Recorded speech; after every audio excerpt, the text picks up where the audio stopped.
Good evening, and welcome to the public hearing for the Livingston Zoning Board of Adjustment. Today is January 27th, 2026. If you're an applicant for a D or use variance, you should be aware that such a variance can only be granted after showing that special reasons for the grant of the variance exists, and that variance can be granted without substantial detriment to the zoning plan of the Township of Livingston. You should also be aware that in order to be granted such a variance, you will require an affirmative vote of 5 members of the 7-member Board of Adjustment. Other variances require a majority of 4 members to grant that variance. If you're an applicant for any variance and your variance is denied by this board, you have a right to appeal to the Superior Court of the State of New Jersey within 45 days of notice of decision, and that court may overturn the decision of this board. If you're an objector to any type of variance that has been granted, you too may appeal to the Superior Court of the State of New Jersey within 45 days of the notice of decision. If you do file an appeal, I ask that you please provide a copy of your complaint to the Planning Administrator, Jackie Hollis. Pursuant to the requirements of the Open Public Meeting Act, also known as the Sunshine Law, adequate notice of this meeting was provided to the Star Ledger and West Essex Tribune, and a copy was also pasted on the bulletin board in the municipal building. In addition to having notice posted, notice of this meeting was placed on the township's website. Members of the public will have an opportunity to ask questions or to make statements regarding each application at the appropriate time. When the time comes, if you would like to address the board, please come to the front and use a microphone so we can make sure your comments or questions are part of the record. Before we get started, 2 quick notices. First, Happy New Year to everybody. Happy and healthy to you and your families from the board and from the town. And the second thing, we have 12 applications today, which is a lot. So we're going to follow what they do in the Oscars, and after 3.5 minutes, we can't lower your mic, we're just going to turn it off. Just kidding. We just ask everyone to please move along, give us the facts. The interesting fluff stuff that we like to hear doesn't change anything. Please go past it and just keep on moving, all right? So we want to really do our last application before 10 o'clock. So that doesn't give us a lot of time. So please call the roll. Okay, Mr. Kinney is here. Mr. Horn? Here. Okay, Mr. Shai is out. Mr. Sherman? Here. Ms. Young is out. Mr. Wiseman? Here. Mr. Ambati? Here. Ms. Khan? Here. Mr. Beer? Here. Okay, you have quorum. Excellent. Please call the first application. All right, the application, the first one continues from October 28, 2025, block 1400, lot 34, 14 Hazelwood Avenue, application number 2025-68-V, Elaine and Scott Human. Applicant seeks approval to construct a new single-family house, new garage in violation of the following section. 170-99C2, front yard setback 40 feet required, 31.75 feet proposed, 8.25 feet variance requested. 170-99CC3, left side yard setback 10 feet allowed, 7.25 feet proposed, 2.75 feet variance requested. 170-87CC4, habitable floor area ratio, 30% allowed, 46% proposed, 16% variance requested. Mr. Chairman, if I may, or Mr. Wenzel, Ms. Ambati watched the video and certified that he can act on this matter. Please continue. Thank you. All right, so, ma'am, you want to turn on your mic? For some reason, I can't see you over there. You can't see. All right, no worries. I'm too short. No, no, it's a little weird, I don't know why. I think that desk is pulled forward. All right, so, you are Elaine Howman? Yes. Okay, and you're the owner of the property, correct? I'm the daughter of the owner. Daughter of the owner, okay, I remember now, okay. And you have your architect here to testify tonight, and he's going to testify on your Yep. behalf, and anybody else going to testify besides your architect? Nope. Okay, so why don't we swear him in? All right, do you swear and tell the truth for the zoning board tonight? I do. Okay, can you please state and spell your name for the record? Robert Emmert Jr., E-M-E-R-T.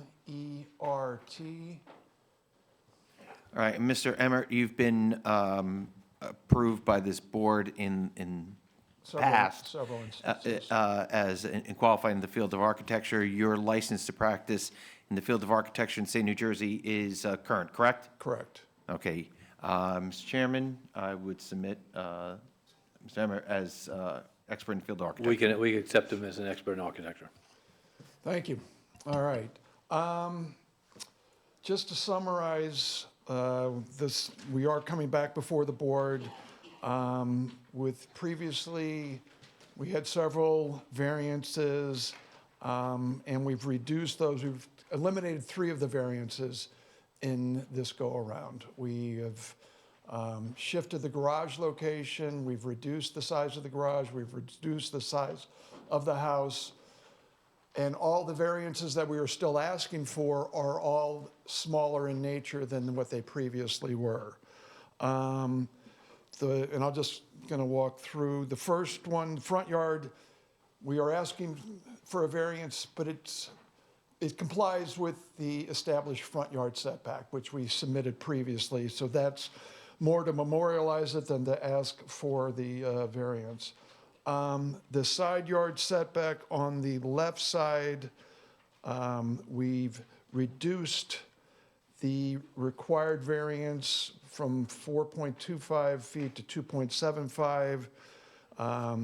The setback that we have over on the left side is greater now at 7.25 here at the rear, is greater than the current house, which is 6.79 or so. I can't read exactly, but it's greater than that.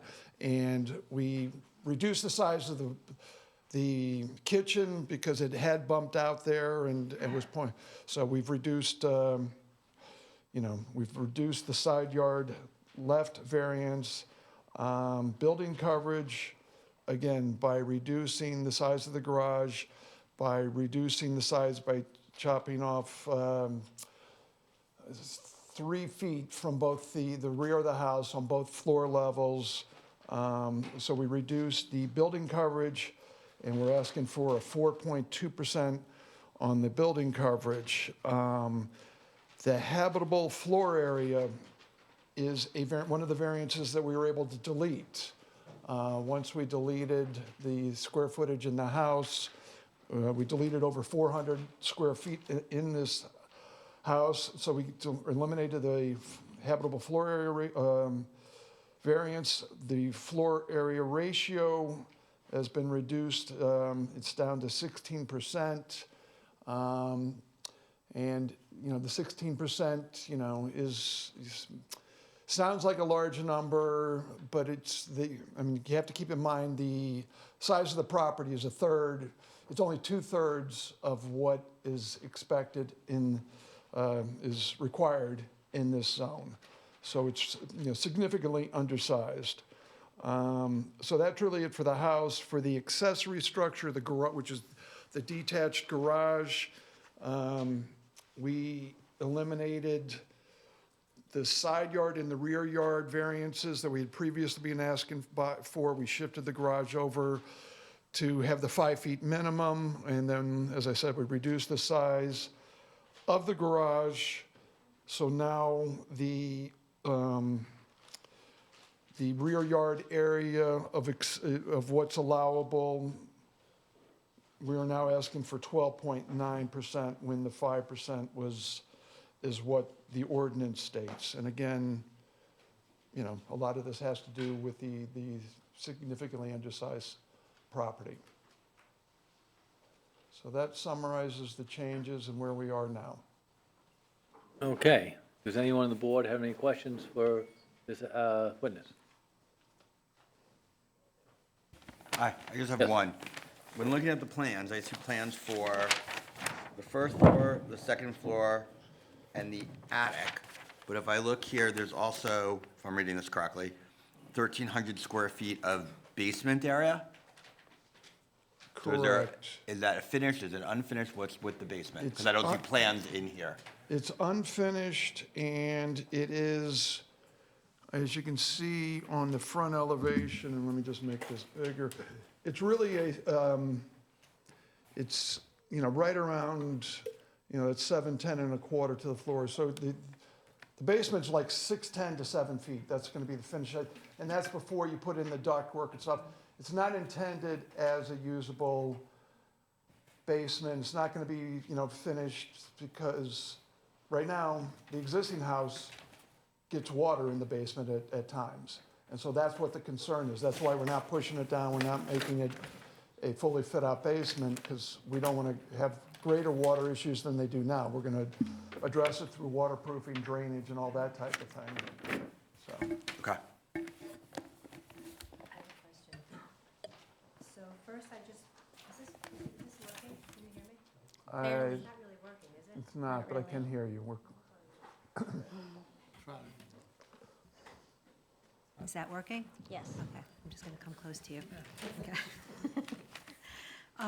First, I would just like to say thank you so much, because it looks like you did do a tremendous amount of work in cutting back and taking some of our comments into consideration. I still have one question, though. Your lot size is undersized by almost 2,000 square feet, which you say it is, 3,000 square feet, which you say it is. I'm going to ask you, do you think that the house really fits on this lot size? To me, it seems like the house is very large for the size of the lot. I don't know that it could accommodate it. And I still am having a problem with the 46% habitable floor ratio. Right. I do, and one example is on the left side, as I explained, we are bringing the house farther away from the side property line, farther away from the neighbor than the current house is. We are doing, on the opposite side, we are maintaining the side yard setback on the right side. So I think we are giving breathing space to both of our neighbors, and making sure that we don't over-dominate the lot, and that we're being respectful of their property. The house is pulled forward to keep it in line with all the other houses. We have the front porch, which is very much in keeping with the other houses. It's a modestly sized house. I mean, the number for the ratio sounds big, but again. But it is big. It sounds big because it is big. All right, it's a 3-bedroom house upstairs. I mean, if you think about the way people live today, I mean, to build a 3-bedroom house is pretty rare. I mean, you drive around Livingston, you look at all these for sale, so it's not in that regard, it's a 3-bedroom house. And it's really just has to do with the undersized lot. But again, we do have the space. I mean, again, the lot is so tight that's why we have, and most of the properties in this neighborhood do, they're so narrow that you do have to have the detached garage in order to get in there, because you just can't fit a garage attached to the house. But I hear what you're saying, and believe me, I know it's difficult. I know. I mean, you're dealing with a very, very undersized lot. But I still believe that this house is too large for the size of the lot. And I know that it's under the 3220, but I think that's looking at a lot that's 9375. But we're looking at a lot that's 3,000 square foot less than what the required is. So for me, I'm having a little bit of a problem with that, because I think that is still large for that lot. Well, all right, so you say too large. I mean, if we look at the bedroom sizes, they're 13 by 12. I mean, they're not extravagant. I mean, so can we shave a foot off? We can, but it just, I mean, it's almost like we're going to go back and build like the house that's in the 1960s. I mean, you look at some of these original Levitz-Agner houses, the split levels, you walk in, and they got a 9-foot by 10.5-foot bedroom. And, so we could do something like that. Can we get it down? Yes, we can, but it's not a comfortable house. It's not the type of house that we're building these days. I mean, it's just, I think. All right, does anyone on the board have any other questions or? Oh, more, I guess more along the lines of what Lori said. Yeah, it's still, the other stuff is great, that, fixing all the other stuff with the garage and then the setbacks and all that. The size is definitely still an issue.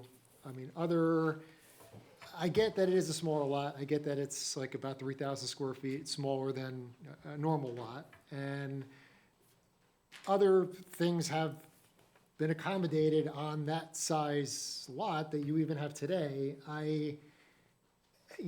Even the attic, I mean, going up to that third floor and building another level within that house, this is what is increasing the amount of habitable space. It's just too much within that size house.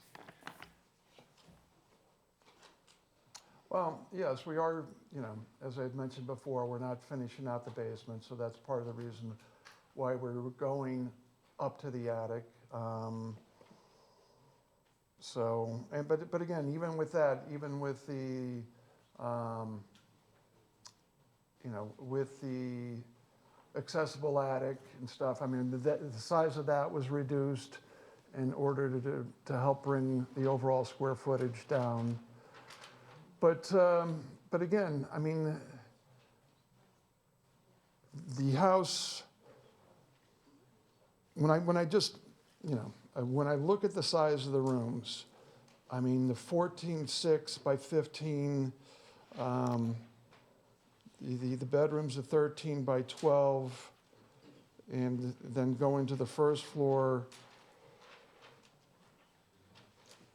it's just, it's really going to become a question of how much the owner wants to skinny everything down, and what number, that you're going to end up, that we can come back here with, that you feel comfortable with. I mean, if it was as simple as eliminating the square footage in the attic, I mean, that may be something we could discuss, if the client's amenable to that, which is another 252 square feet. It's not going to change the overall appearance of the house. It'll, simplify the roof line, but it's not going to change the overall appearance. Because again, from the front, the house is in keeping with the neighbors. If you drive down the street, you'll see that. Because they're all just 2 stories with the nice front porch, just some older than others. But we can reduce the number, but I do believe, again, in this day and age, because I hear what you're saying. I hear what you're saying, and I totally, and I understand, and I know this is a very challenging situation, and if I were in your shoes, I would feel the same way. I'm on the board 8.5 years, almost 9 years, and I don't think we've ever approved an application that was 16% variance, ever. It's just something that we don't do, regardless of the shape of the lot and how large it is or how small it is. So I think what you're asking is you're asking this board to do something that's really out of the norm, and it's not something that we typically do.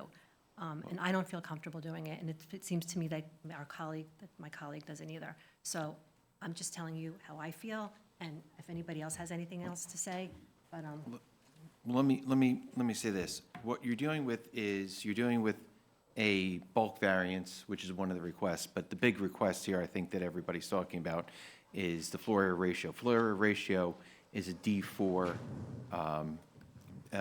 variance, and D6. And what the question is, can this site accommodate the quote-unquote increase in the ratio? So normally with the floor area ratio, the question comes whether or not the increase is so large that it overwhelms the lot, in the sense that they lose parking, they lose access to street frontage, they are not connecting with utilities. There's other issues with regard to the lot obstructing others. So the question here is, can this site accommodate this particular home? And often one of the offsets is that are they below the habitable floor area number? And I believe the original application was over the habitable floor area. So there was an ask for the habitable floor area plus the ratio. Now you have an application which has gone below the habitable floor area, the allowed actual square footage, but you still have the ratio. So, and I believe that maybe this testimony was elicited at the last meeting, that there is going to be sufficient off-street parking, there is connection to utilities, there is nothing with regard to this home that is going to prevent it from hooking into all of those aspects. So then the question comes in, not necessarily, is it too large? Because remember, it's below the habitable floor area. The question is, can the site accommodate a home of this size? Now, I know 16 sounds like a very large number, but if Mr. Emmerich can, do you know what that actual square footage is, what that 16% represents in terms of actual square footage? 3,028 square feet. And to, I mean, and to your point, and as was asked before, I mean, the site can handle it. And I believe we are in keeping with what the neighbors, the adjacent houses are. I mean, we're keeping the front yard setback just in line with theirs. We're doing the front porch just the way the other houses are. As I mentioned before, we've improved the left side setback. The right side setback is in compliance with the ordinance. The rear yard setback is well within the compliance of the setback. And as far as it's more about, I think, the 16%, but the left side, it's only a portion of the house that even goes over the side yard setback. And we were able to have the detached garage and access the garage. The garage does have its setbacks as required by the ordinance.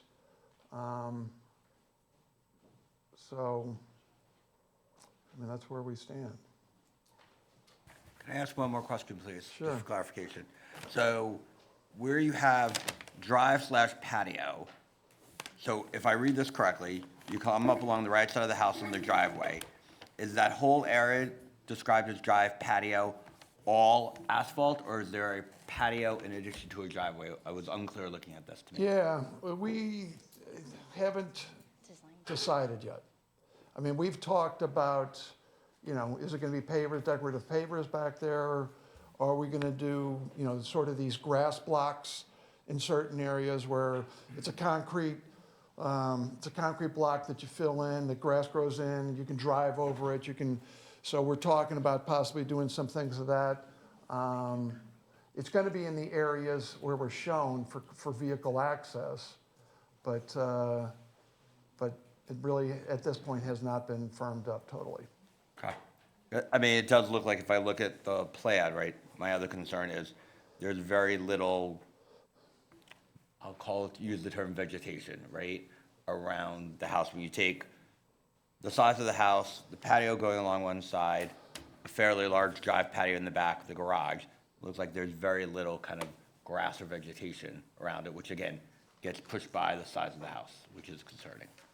Well, I mean, Well, I have a preference for a large patio, less water waste. So trying to save water too these days. So I think whatever's also going to be a more green solution is something that I would prefer, in addition to what needs to be a drive. Okay, so there's gonna be a more permeable, Yeah, than just plain old asphalt, is what you're saying. not asphalt, permeable. well, there is, again, we really haven't decided. There Yeah. is permeable asphalts. There's permeable concrete. They've come up with some very, very creative things now that will allow the water to actually. Would the applicant agree to consider in that area putting in some type of permeable, Yeah, porous material, okay, for stormwater management yes, to help accommodate yes. what's on the lot? Yeah. Does anybody else have any questions?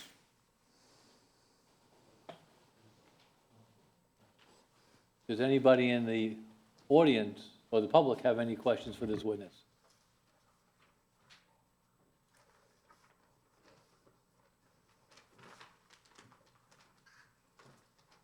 I have please step forward to the mic and let my esteemed attorney to my right get your information. Sir, you gotta go to the mic. The mic, this mic. Okay. Okay, can you please state your name? My name's Jonathan Lautman, Lautman, 10 Locust Place. Okay. The only question I had for you, sir, was your statement that in response to, I believe, Member Khan's concern for the size of the building versus the lot, that's just, and I'm quoting you verbatim, I hope, that's just the way we're building houses these days. Would you say that's an accurate statement throughout the municipality? I'm just saying, what I was trying to convey is compared to the way the houses were previously built, we are building larger everything. I mean, 2-car garage, everything used to be 1-car garage.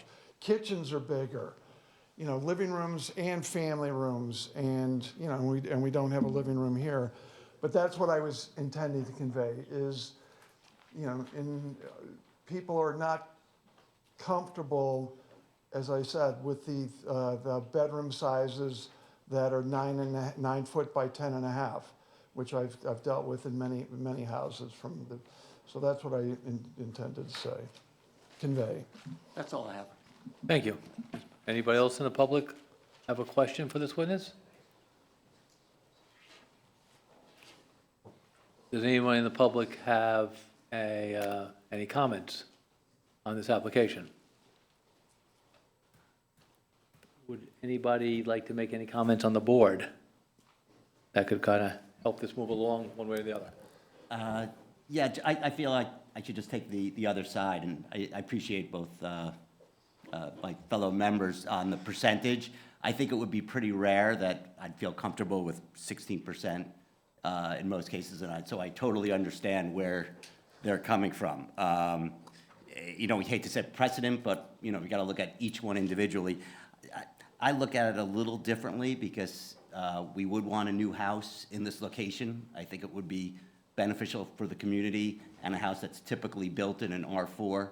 And if you look, based upon the, hardship is not relevant for the D4, right? It's, I don't want to repeat everything that Mr. Wenzel said, but using this very small lot, not just a small lot, but a narrowing lot, it would only accommodate a house that's 1,973 square feet.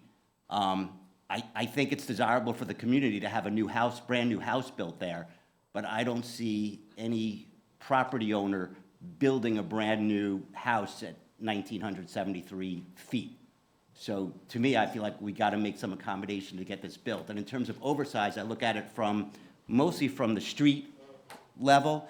If the planes of the property were going back another 50 feet, right, such that the land area, this is more of a mathematical question, the land area brought that percentage down, we'd say, okay, even though it's all the way in the back and the public wouldn't even see it. And I see a house that is compliant on the front at 10 feet, which was important to me. I think if you would have done the whole thing at 7.5 up along the neighbor, I don't think I would have liked that, but I see that you're at the start of the house, you're within the 10-foot setbacks on either side. The appearance from the sketches look modest, and the height's under the height. That's why I appreciate all the changes you made, and it would be, you know, I wouldn't have a problem with it. I would, by the way, when you were over, just for the record, going over the 3220, to me it was, you know, a hard no prior, so it's good from my perspective that you came back with these much better plans, but that's my feelings on it. I just don't want to put that into motion, because for a C, you need five affirmative. Wait. That's why I don't want to make a motion, if you can explain that. Right. Right. We're just, Chairman asked for comments. Any other comments? And then we'll take a motion. Anybody else want to make a comment? I'll make a comment. I too am troubled by the 16%, but I also appreciate what you've done to narrow this down. I recognize this is a very difficult lot, and I'm a little torn, but think it's a lot better than it was, let's put it that way. So, would anybody else like to make a comment and help to maybe guide our applicant on where we're going?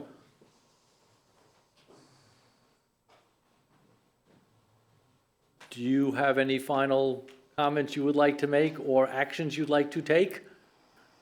I've given you everything that we got, So think. I would be willing to give up the habitable attic space if it's going to make a difference. I mean, it makes a huge difference to me, but I'm willing to give it up if it's going to make a difference. That's Okay. 252 square feet. I don't know from Right, a percentage this is very, it's very difficult for the board to plan from the dais. So that's never a good thing. However, maybe there are some comments that you have had from the board that you may want to consider upon, understanding that for the D4 variance of the 7 members sitting, you would need 5 affirmative votes. So Zermatt's been before this board many times, and maybe he's getting the telegraph that I'm sending by Western Union. But that's the applicant's choice.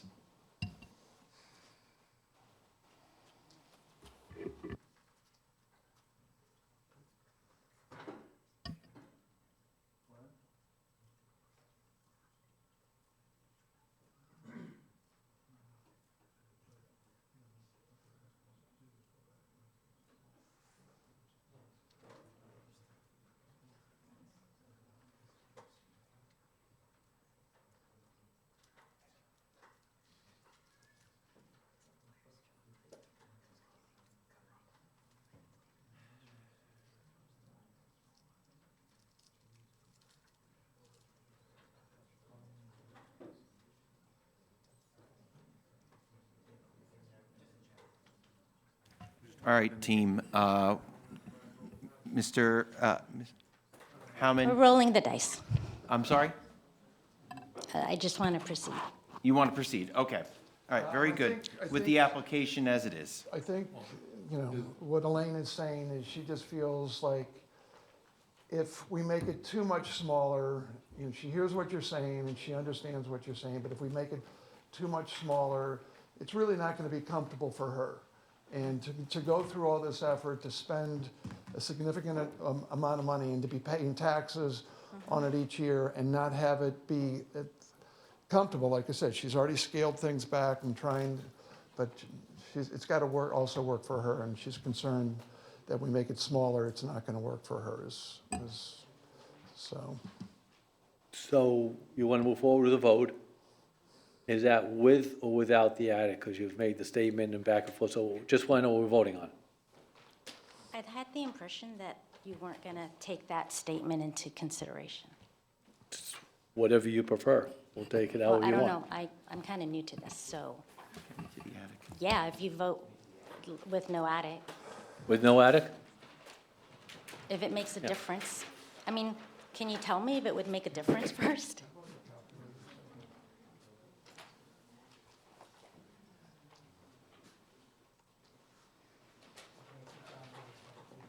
The attic, all right, let's try to focus here. The attic space is a loft with a bathroom, correct? Correct. Okay, so right now, what you're saying is that, are you saying to the board that you would offer to the board that, as a condition of approval, that attic space would not be used for livable space? It would still be built, but it would not be used as livable space. Is that what you're saying? Correct. All right, so that would remove it from the calculation, and we would remove approximately It would bring it down approximately 3%. 3%. So instead of a 16% FAR, it'd be a 13% FAR. That would be, now I said all that, I got to write it down. 252. Okay, we can't plan from the dais, so we're kind of trying to move this along. So the amended application would be with the condition that the attic livable space is removed, which would bring you down to no more than 13% variance on the FAR. Is that fair to say, Ms. Hermit? Yes. Okay. Okay. With that in mind, is there a motion or comments? Well, since I was apparently in favor of it before, I think it's appropriate for me to make the motion. I'm curious what motion. Would you like me to make a approve. motion with this? You're asking for a motion with the adjustments that, yes. So I'll make that motion subject to those adjustments, that we approve the application.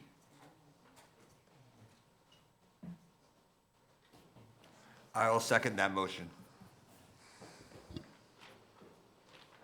Okay, Mr. Wiseman. Yes. Okay, Mr. Horn. Yes. You need to say why you're saying yes, right? Or we No. good? No, Good? only Okay. no, only no. Mr. Kenyon, yes. Mr. Sherman. Yes. Okay. Mr. Ambati. Yes. Ms. Khan. Okay, so I didn't get I was going to say something. Do we have in the comments that they'll be pulled downstairs to the attic, not not a flight of stairs? We're not redesigning the house. The Well, then, applicant has indicated that there will be no living space in the attic. but yet there'll be stairs to go upstairs. Then you'll have to vote based off of that. I cannot make Mr. Emmerich do architectural work at the board meeting. You know, so we can, because I'm sure that if we start doing that, then he's moving around where his bedrooms and bathrooms are. I'm not an architect, but I'm going to guess that. I had a slide rule once.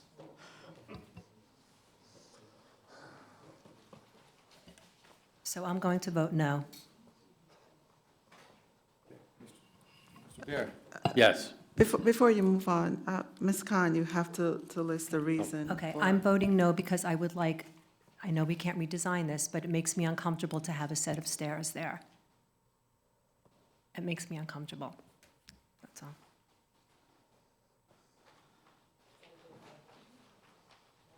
You can say more. Want me to say more? You, It makes me uncomfortable because I really want to have it in the record that that area never becomes livable, and I would rather have it be pulled downstairs.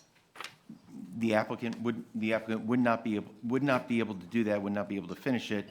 Right. Because that would violate Right. the so- FAR you just approved. Right, so therefore, I can't in good conscience vote yes for it. All right. And you already got me, so it's passed. Okay, motion carries. We passed. All right, Thank you.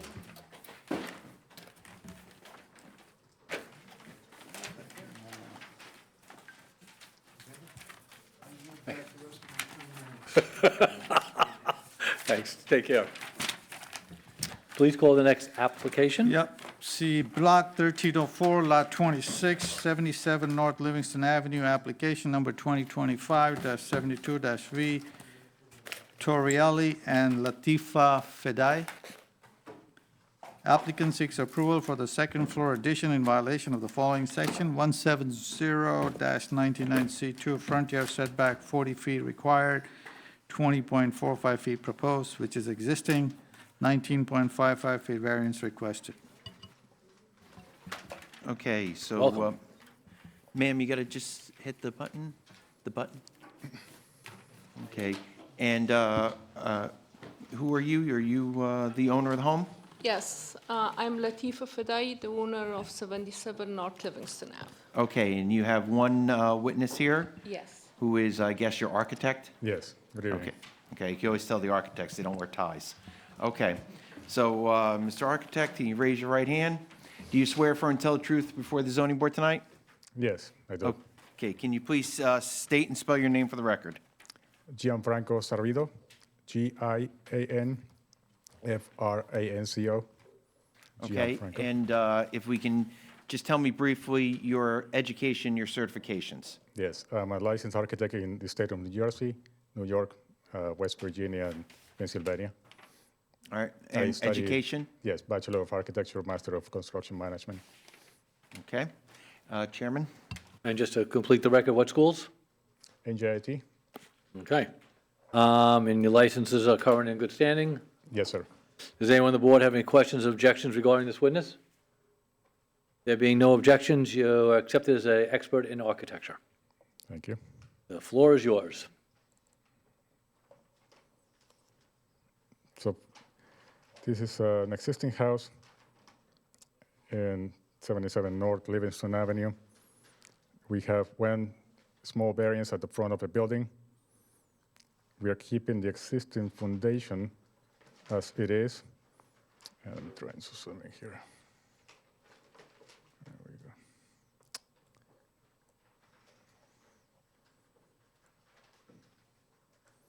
All right. We have a denial letter dated August 5th, 2025, and it was sent to us on July 31st, 2025. And there is a denial because of the property being too close to the street. It's an existing house. We are just keeping the existing foundation and renovating the floors above. So we took the average, but the denial letter states that we should take the lowest amount, 20.45 feet, which makes it a variance for 19.55 feet due to the new setback requirement of 40 feet. So just to be clear, the front yard setback is in the, what I'll say on that page is the lower right Yes, of the home, correct? correct. This is the front of the house. Yep. Okay, and the variance is currently existing at the 68. Yes, 20.68. That's to the existing porch, but the house itself is at an angle. So we have 20.45 one side and 28.21 at the other side. So the existing front yard setback is not being made any greater. It is pre-existing, correct? Exactly. And you're just Existing- going across the front to add more porch area, correct? Yes, And correct. there is no, that where the porch is being added, it doesn't go beyond where the corner of the home already exceeds the front yard setback, correct? Correct. Okay, so this is all pre-existing. Yeah. So, just so the board is aware, it's all pre-existing. Yeah, I was curious about that. All So- pre, so all, That counts as pre-existing even though they're. all pre-existing. Right. So, but they got to get a variance because they're going across the front. But the. So they're not making it any worse.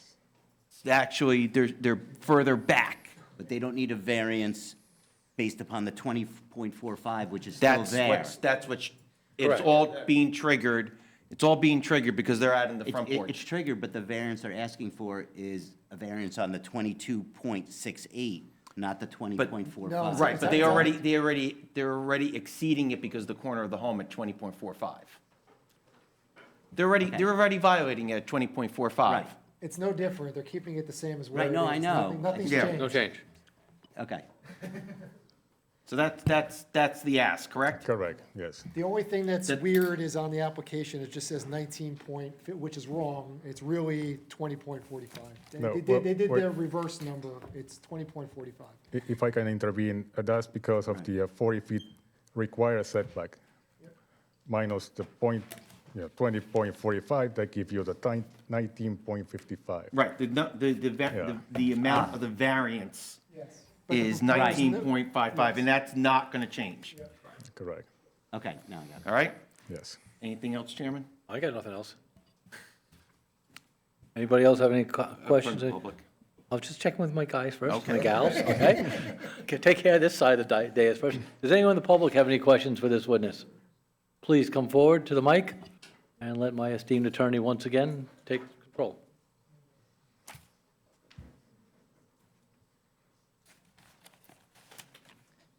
Hello. Okay, name, please? My name is Pablo Galarza, Address? 54 Columbia Ave, Kearney, New Jersey. Kearney? Yeah. Welcome to Livingston. Well, Do you have a question for this architect? yeah, no, I want to make sure that I think the trigger of the offset is because there's a second floor being added on that as well. So for you guys to take that into consideration, I'm not sure. I think that's what triggered Yes. too. Because right now the Right. floor is smaller, it's going up on that. Right, but it's the same corner. Yes. Yeah, same correct. corner is just going up to another level, so. Correct. I'm the contractor here too, so that's why I figured that. That So I was a wanted to guess. make sure that, I Yes. wanted to make sure that that was being, Keep your notes, yes. You want to make sure you have that's work exactly tomorrow, correct. yes. yeah, that it's gonna go higher, and that's gonna trigger. All right, Yeah. Thank you. You got it. Thank you. Does anybody else in the public have any comments? Does anybody public, questions? Anyone in the public want to make any comments? Does anyone on the board have any comments? I assume you have no other testimony at this time? No, that would be, thank you. Someone like to make a motion? I'll make a motion to approve. I'll second it.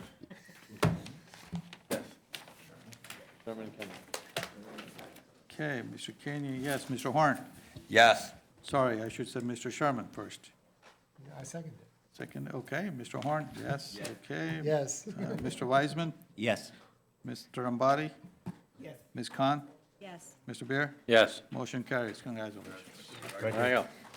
Okay, the next one, Block 4302, Lot 31, 5 A1 Avenue, application number 2025-103-V, Garrett and Agata Duros. Applicant seeks approval to raise patio and pergola in violation of the following section, 170-99C4, rear yard setback, 35 feet required, 24.6 feet proposed, 10.5% variance requested. That's it. Okay, and, Welcome. okay, and I assume you are you just got to hit the button. I assume you are the homeowners, correct? Yes, that's correct. Okay, and you have your architect with you tonight? Yes. Okay, and, all right, why don't we swear in your architect and we can start moving along. Good evening. Making swe- sure the plans are there. All right, do you Yes. swear for and tell the truth for the zoning board tonight? Yes. Can you please state and spell your name for the record? Tina Vasca. Tina is spelled Tina. Last name is spelled V as in Victor, Aska. Tina Vasca. Okay, and can we just briefly have your qualifications on the record? Yes, I went to school at Cal Poly San Luis Obispo. Licensed architect in New Jersey for over 30 years. Okay, and your license is current in good standing? Yes. Does anyone on the board have any questions or objections regarding this witness? There being no objections, the witness is accepted as expert in architecture. Please proceed. Yes, I'll start with the original survey that we currently have. The proposal is to remove an existing deck in the rear yard and to replace that with a raised patio and a smaller pergola. The reason we're here this evening is that we have a non-compliant yard or property. So what we have is 75 feet across in the front. So we have the minimum width for an R4. The minimum depth for an R4 property is 125 feet, and what we have is 116 feet on the left side and 120. So we're short by about 5 feet on the one side and 9 feet there, so we have a short lot.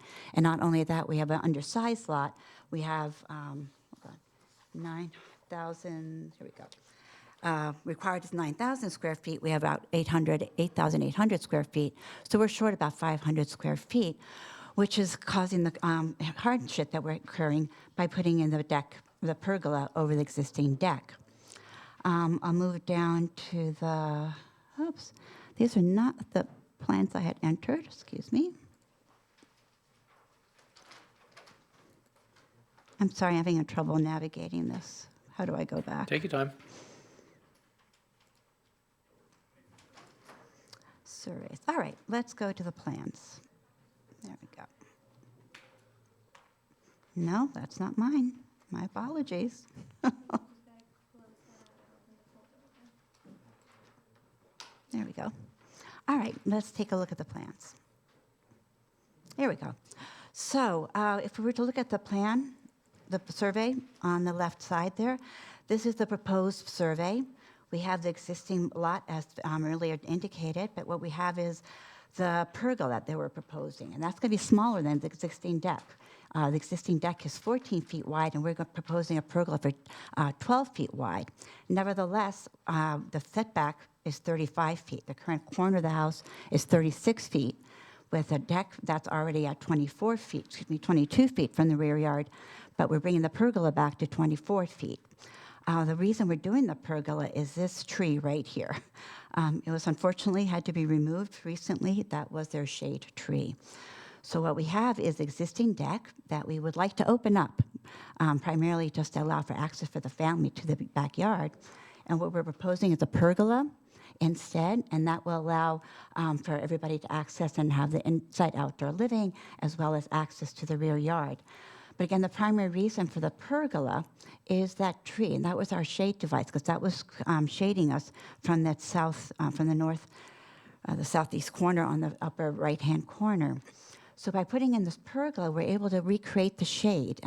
We could have done this as a full building, had it enclosed, had a covered porch, in fact, but the pergola was the smallest kind of protection we could provide.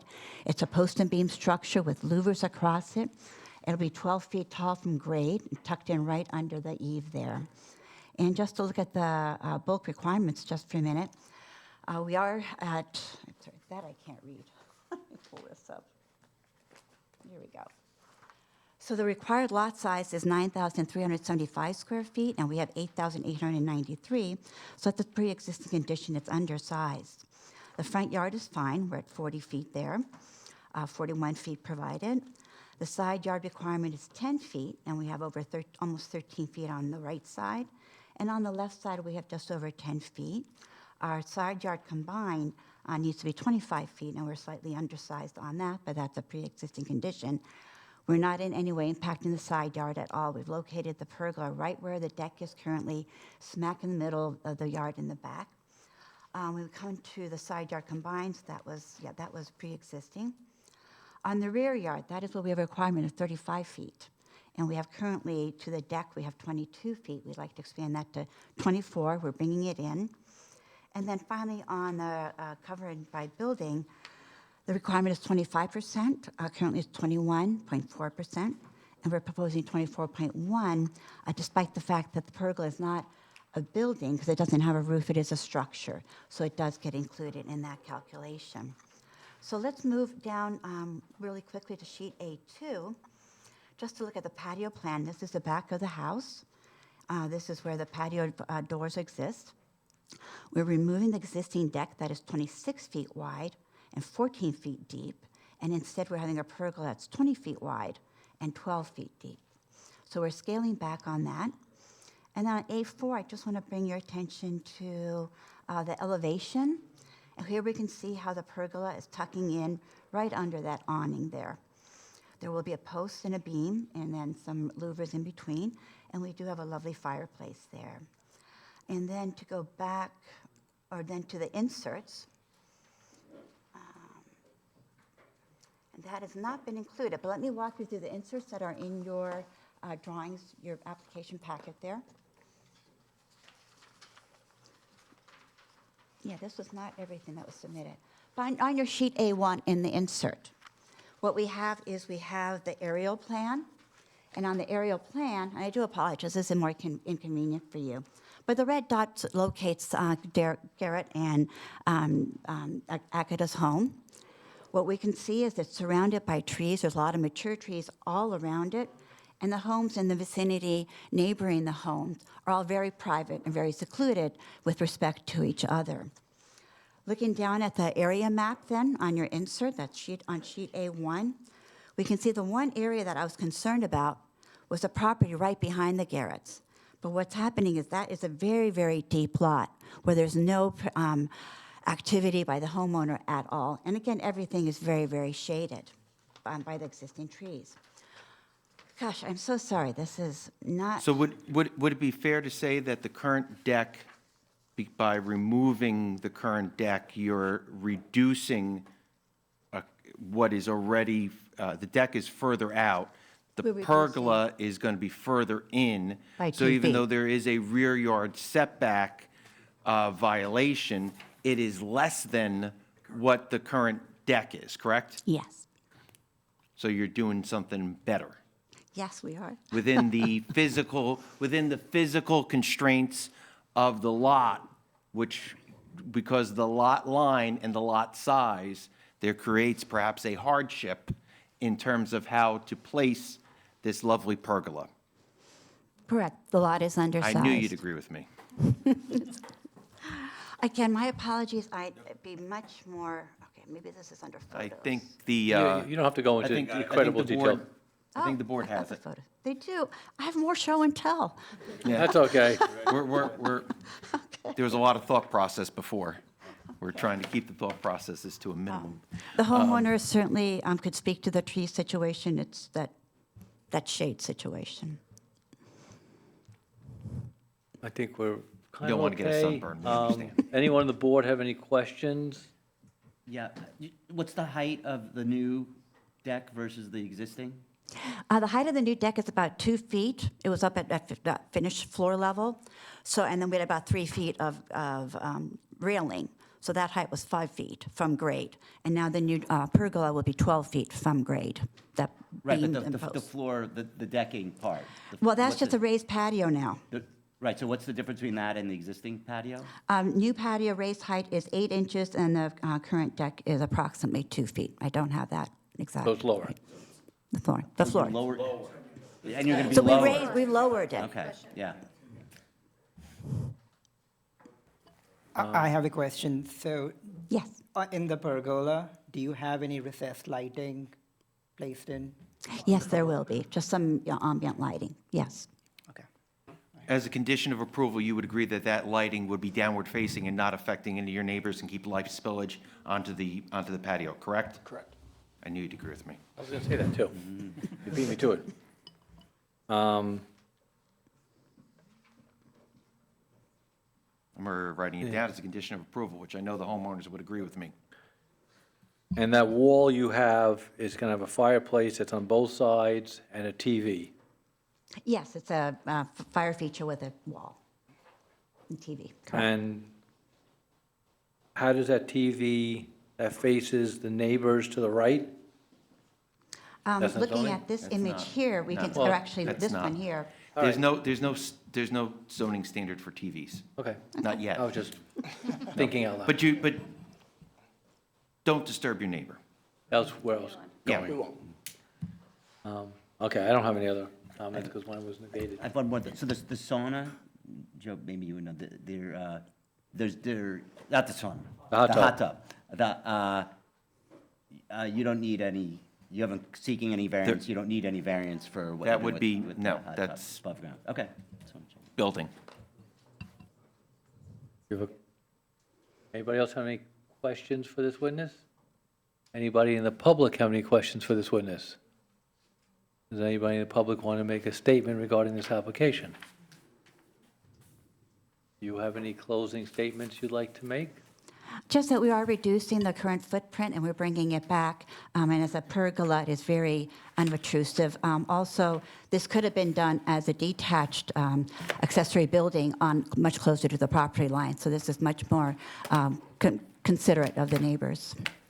I actually do have one last question, I'm sorry. There's a pull-down or retractable walls, I think I saw? Retractable screens, I Screen, think. so we were- it's just a the screen, right? Yeah, the insect It's not going to be screen. windows, it's not going to become three seasons? screens. Okay. Screens are on the one side or both sides? It 'Cause was two sides, I think? You'll get it all the way around. Yeah. All the way? You'll be all the way around, the screens all the way around. I thought they were on all 3 sides, are they? Yeah. It's- Yeah. Yeah. 3 sides. All 3 sides, yeah. Keep the bugs away. And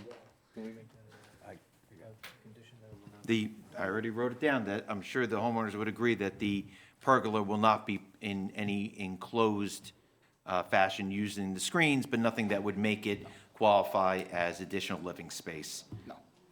We, Okay, someone like to make a motion? I'll make a motion I'll for second. approval, subject to the light spillage and the lights facing down, as well as that the pergola will not be permanently enclosed. I'll second it with what he said. What he I can said. read Joe's notes from where I sit. Okay, second. Mr. Horn? Yes. Mr. Kenyon, yes. Mr. Sherman? Yes. And Mr. Wiseman? Yeah, before I vote, I wanted to commend you on the presentation. I think it was very helpful to me and probably the board, how you put the pictures before and after, side by side, very effective and useful, at least for me. But I'm a yes. Thank you. Okay, Mr. Ambassador? thank you. Yes. Ms. Khan? Yes, and I will say that it's beautifully designed, and I think it's a great addition to your home, so enjoy it. Okay, Okay, Mr. Beard? Congrats. Yeah, yes. Motion carries. Like to vote. Okay. Good luck. Thank you so much. Block 4707, Lot 4, 13 Yorktown Terrace, application number 2025-90-V, Susanna Property LLC. Applicant seeks approval to construct a new single-family residence in violations of the following sections. 170-99C2, front yard setback, 40 feet required, 36 feet proposed, 4 feet variance requested. 170-99C4, rear yard setback, 35 feet required, 38.8 feet proposed, 1.2 feet variance requested. 170-99C3, side yard setback, the right side, 10 feet required, 5.9 feet proposed, 4.1 feet variance requested. 170-99C3, side yard aggregate, 30% required, 21.8% proposed, 8.2% variance requested. 170-87CC3, habitable floor ratio, 30% allowed, 38.5 proposed, 8.5% variance requested.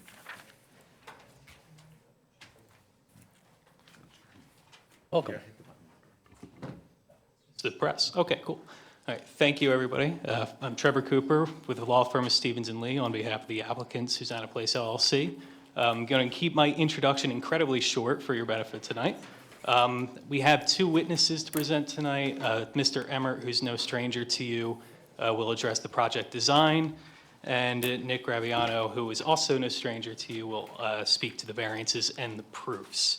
I just request that the board receive all the applicant's submissions into the record for the purposes of the testimony tonight. With that, I would like to turn it over to Mr. Emmert to speak. All right, Mr. Emmert, let's just swear you in for this application. Do you swear for and tell the truth for the zoning board tonight? Yes. All right, Mr. Emmert's qualifications have already been established as in the field of architecture. Yes, we can accept him as an expert in architecture. All right, I was just looking through, the engineer's drawing is not included in with the listed drawings, documents. So you do have that sheet that you're looking at. So I will be referring back to that on occasion. But just to give you a very quick summary of the house. Let me just blow this up. All right, so it's a two-bedroom house, uninhabited attic, attic is just for storage, pull-down stair. On the second floor, we have, it's a three-bedroom house. We have 3 bedrooms upstairs. There is a laundry and associated bathrooms. On the first floor, we have a 2-car garage, a small mudroom leading into the kitchen. Along the back of the house, primary living space, kitchen, dining room, family room, all open to each other. There is a full bath off a hallway. And what's shown is bed 4 is flex space. It could be a bedroom, it could be a home office. So it has a couple different uses. And 2-story house, fairly straightforward. And so we're here today to request 3 variances. Again, we are asking for a front yard, but it does comply with the established setback, and our form was submitted, document the established setback, and it was performed by the surveyor, but, so we do have a front yard. 40 is required, 36 is what we're proposing, but it is in the average of the adjacent homes. We are requesting a 5.9 square foot variance on the side yard. And that's where this survey is going to be helpful, because it's on the right side, and you can see the triangular section. It's this corner right over here. So it intrudes, and it's necessary. Number one is the front corner of the house complies with the setback. The rear corner complies with the setback. The only location is midpoint in order, just the way the shape of the property, the way the side angles, in order to get that 2-car garage in. Now, I want to point out that the second floor, we've pulled the house back. So the second floor is fully in compliance with the 10-foot setback. So the only area that's not is this one corner. It's just a 1-story portion, and it's just to squeeze in that 2-car garage at that location. So that was the one variance.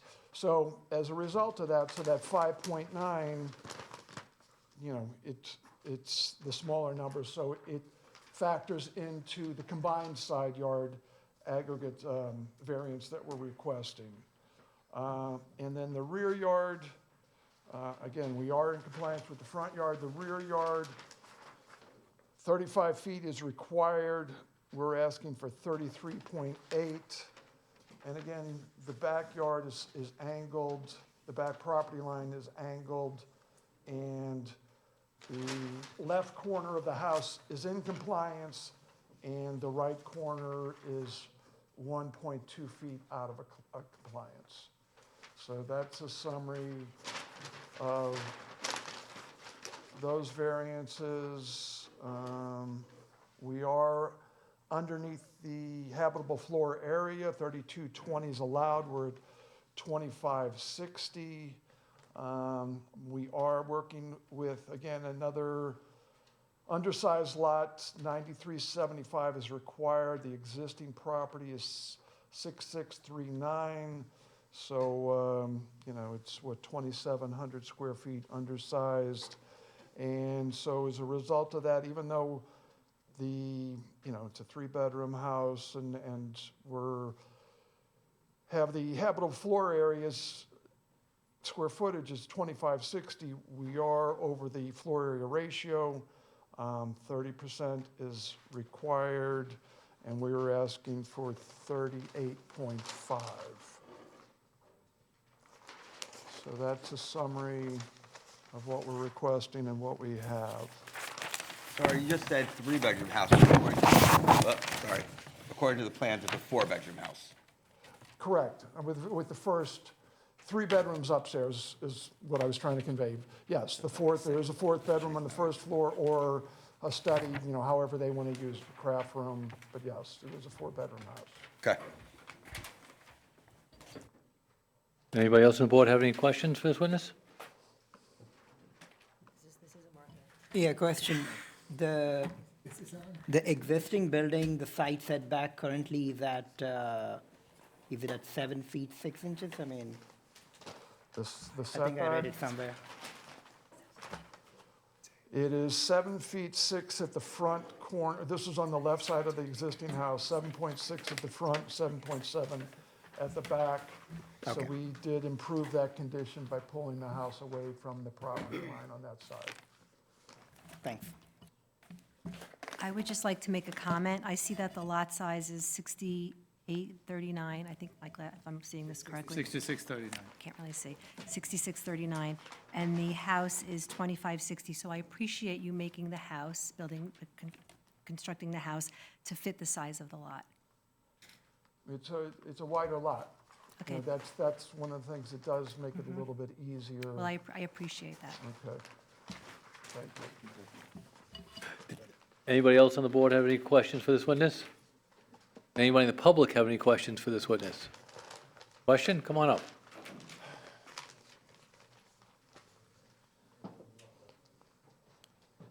Please state and spell your name for the record. Sure, Alan Barron, Baren. Longtime resident of Livingston. Just purely curious, were the neighbors on the right asked if they mind the side setback variance? So so there's a 200-foot list that's generated for every application. Yes. They wouldn't be here tonight unless they met that requirement, which would include noticing adjacent properties. So those neighbors have been noticed about the application, and they had the opportunity. Part of that notice advises exactly what they're looking for, and also gives those people the opportunity to see the planning department to take a view of the plans if they wish to. So they wouldn't be here tonight if the neighbors didn't get notice. No, I absolutely understood they got notice. I was just wondering if they proactively gave that courtesy to the neighbors. They don't have to, and that's not a requirement for them to do that. Yeah, But the neighbor obviously can contact them. understood. Okay, thanks. Thank you. Does anybody else in the public have any questions for this witness? Comments will come up later. So thank you, and sit tight. Okay. Counselor? All right, with that, I would like to call our planner. Okay, Mr. Graviano, you swear for and tell the truth for the zoning board tonight? I do. Okay, Mr. Graviano has appeared before this board on many occasions, been qualified as a planner. Mr. Graviano, as of tonight, your license to practice in the field of planning in the state of New Jersey is current, correct? That is correct. Okay. We can accept you as expert in planning. Pleasure, Chairman. Thank you. Thank you. Okay, the architect did a great job of describing this application and the relief being requested by the applicant. I'll keep this brief. This is an application for a specific piece of property known as Block 4707, Lot 4. It is an undersized lot in the R4 district. The applicant is requesting relief for the front yard setback, side yard setback, aggregate side yard setback, rear yard setback, and the habitable floor area ratio. As indicated, this lot is 2,736 square feet undersized. It is an extremely irregularly shaped parcel. The lot width is 71 in the front. It narrows to 47 in the rear. So that could explain to you the practical difficulties in designing a home that meets all of the zoning ordinance requirements. In this instance, the applicant did increase the front yard setback from 34 feet to 36 feet, which is in compliance with the averaging requirements of the ordinance. And as indicated in the architectural testimony, this is a modestly sized home at 2,560 square feet, whereas 3,220 is permitted by ordinance. Certainly, when looking at the C variances for the front yard setback, side yard setback, aggregate side yard setback, and rear yard setback, that relief can be granted under both the C1 and C2 criteria. In respect to the C1 criteria, this is an exceptionally shaped property. Strict application of the township zoning ordinance would create practical difficulties to building a house that meets modern standards. Additionally, the C variances can be granted under the C2 criteria, advancing purposes of zoning, A, G, and I of the municipal land use law. And then looking at the purposes A, G, and I of the municipal land use law, that's certainly purposes of zoning which advance the granting of the D4 FAR variance. This is a site which has adequate off-street parking. Additionally, the setback relief being requested by the applicant is very modest in nature. It's a very clip of the corner. of the one-story garage portion of the dwelling. Additionally, the irregularly shaped angled lot in the back requires that 1.2-foot setback relief. So this is certainly a situation where the applicant has proposed a very modest home, and the site can accommodate the relief that's being requested by the applicant this evening. Okay, does anyone on the board have any questions for this witness? I guess I don't have a fully formed question, but it's for both the architect and the planner. But I'm just having a little problem, and I agree. It's a tough lot. It's undersized, and like I said in an earlier application, it's a modest-sized house relative to the zone and what's being built. So the question is, how do you get this house on this property? The problem I have is that you have the 5.9, which is really close, and it happens to be exactly where the neighbor's house is also really close, but it looks like they're in compliance. So, I wish it had come to us with a design that had the square footage, but worked in a way that, would not require such a large variance, meaning almost a 40% variance from the 10 down to less than 6.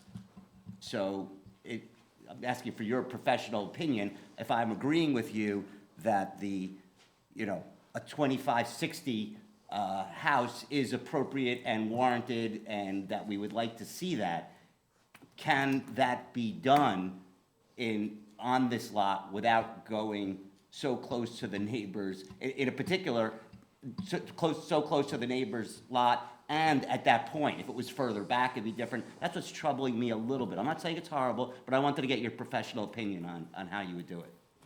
When I first saw the numbers of the application, I echoed your concern, but when I looked at it a little deeper, you have corner to corner, and then the houses fan out. So I think in this circumstance, the setback of the houses fan out from that corner. So you do have something that's more in line with the conforming setbacks of the district. If it was side to side, I certainly would have an issue with it, but the fact that it's corner to corner, I think alleviates some of those concerns. And Mr. Graviano, just briefly, on the habitable floor area ratio on that D4 variance, do you have any opinion on whether or not this lot can accommodate the proposed house?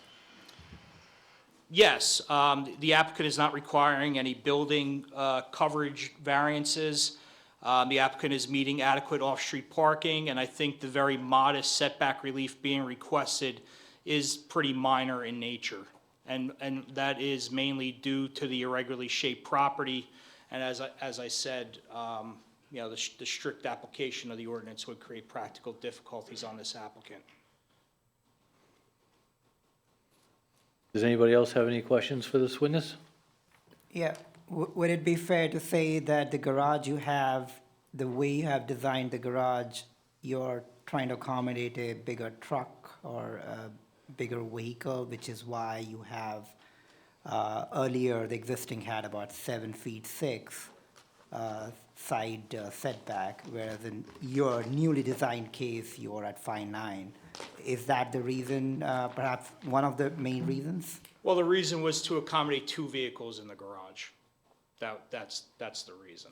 Yeah, I'm going to say it's not for a larger vehicle, an oversized vehicle.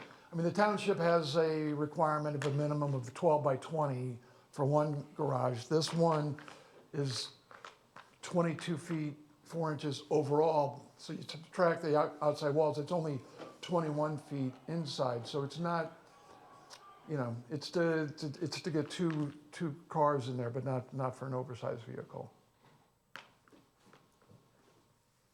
Mr. Graviano, and you would, going back to your testimony about corner to corner, you would say that's even further relief probably because it's a garage only. So there's no windows or noise per se. And it's one story. Right. The applicant was very conscious of requesting for that relief. Previous iterations of this house did have a full 2-story structure. The applicant felt that the setback relief was minimized by having that very small portion of the garage one story. Excellent, thank you. Anybody else on the board have any questions? So there's no windows in the garage on the side that's closest to the neighbor? Correct. It's the bottom right, this wall right Gotcha. here, Thank you, sir. right there. So that's the garage side. And as indicated in previous testimony, the second story is fully within the setback requirements. Perfect, thank you. And what about do you know what the neighbors, is that the neighbor's garage, or what is portion of the neighbor's house is that point that comes closest? Give me 1 second, I have pictures.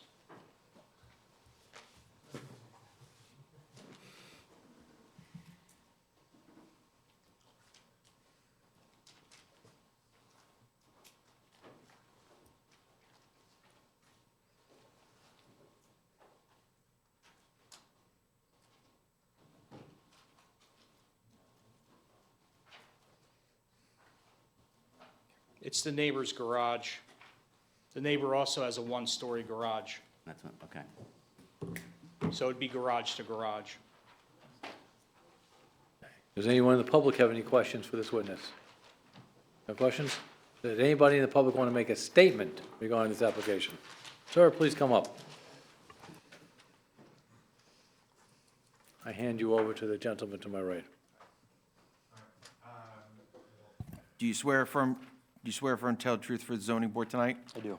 All right, can you please state your name and address? Sure, it's Eric Chaffee, E-R-I-C, last name C-H-E-I-F-E-T. And address? Is 19 Yorktown Terrace. Go ahead, sir. So I'm 2 houses down from this house. My next-door neighbor, who couldn't come tonight, he is the garage that was mentioned, that's also a one-story garage. So my concern is the reason that it's too close on sides and aggregate is because it is a narrow lot, just like my lot is and my neighbor's lot is. If you look at the rest of the street, there's only two other two-car garages. Both of them have they indent at the top. This one, I know the second floor meets, but it appears to me like it's encroaching on my neighbor. And I do know that my neighbor is in the process of also about to do construction on his house. I know he hasn't submitted it yet, but just want to make that aware that I know he is trying to do this. And to me, it'll look very cramped to me, especially looking up the rest of the house. The rest of the street is pretty much your typical old 60s, 70s, or built in the 40s or 50s, renovated. But this one, obviously, it's a new build. And again, my concern is if it's a new build, like you mentioned, why can't you just design it to fit? And especially if you need a two-car garage, why can't it be squeezed in? It'd still be a two-car garage. I have no problem with two-car garage, but the fact that it's wide and it's new, that's to me my concern. Okay, thank you. Thank you. Do you want to address or not? That's up to you. Well, I will just say it does comply, the garage does comply at the front of the property. The house steps back several times going along the right side because it is a sloping, an angled setback, angled property line. It is in compliance in the rear. I mean, we did make a very strong effort in order to comply with that. It was just at that one spot, and again, it's not the entire area, it's just that one area on the first floor of a one-car garage that we do exceed the setback. Anybody else in the public have any comments? Please. Alan Barron. All right, we just need to swear you in real quick. Sure. Do you swear for and tell the truth for the zoning board tonight? I do. Okay, thank you, go ahead. I do. I've driven around the neighborhood, I've seen this street. I really appreciate the architect's points before that people generally today want to build differently than they did in the 1960s, and people want two-car garages and bigger houses. I guess my question for the board rhetorically is, at some point, the land is the land, and I understand everyone wants to make a undersized lot the hardship, but at some point, you only have so much land. To me, 65, 66 feet across the front of the lot seems really rough to try to fit in a two-car garage. I've heard several times there's plenty of off-street parking available, that's been mentioned. So my rhetorical question to the board is, at what point do you look at a lot and the narrowness of a lot and simply say, this is a lot, we need to design a one-car garage on? You can't make more land than what's there. So I understand a two-car garage is desired, but at some point, you have to look at the lot and say the lot can only support what it can support. And for me, knowing this neighborhood, knowing how close the houses are, it doesn't feel like this lot at 65, 66 feet readily supports a two-car garage. And it's really the two-car garage that's driving the right side setback. Nothing else is really driving that setback. I have no issues with the habitable space. It's just that setback is being driven back because they want a two-car garage on a lot that doesn't really support it. Thank you. Thank you. Does anybody want to say anything? Can I just ask Mr. Graviano on that point? Because to me, I would have put again, we're not the designers up here. I would have put it on the other side to make it work. But to the neighbors or the point, when you're looking at municipal land use law, in particular AG&I, which you frequently quote, what would be your testimony as versus the two-car garage in terms of the benefit to the neighborhood, and that's something that we should be considering versus a one-car garage?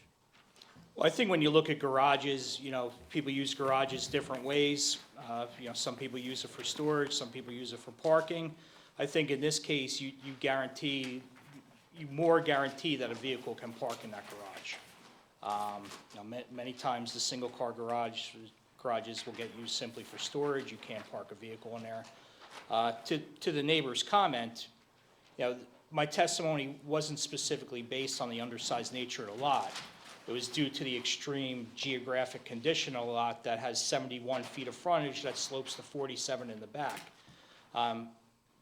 As we put forth in testimony, this would be garage corner to garage corner. There's not even any living spaces on the neighbor's property in that location. So I certainly feel that, I think we found that this triangle was roughly, less than 20 square feet.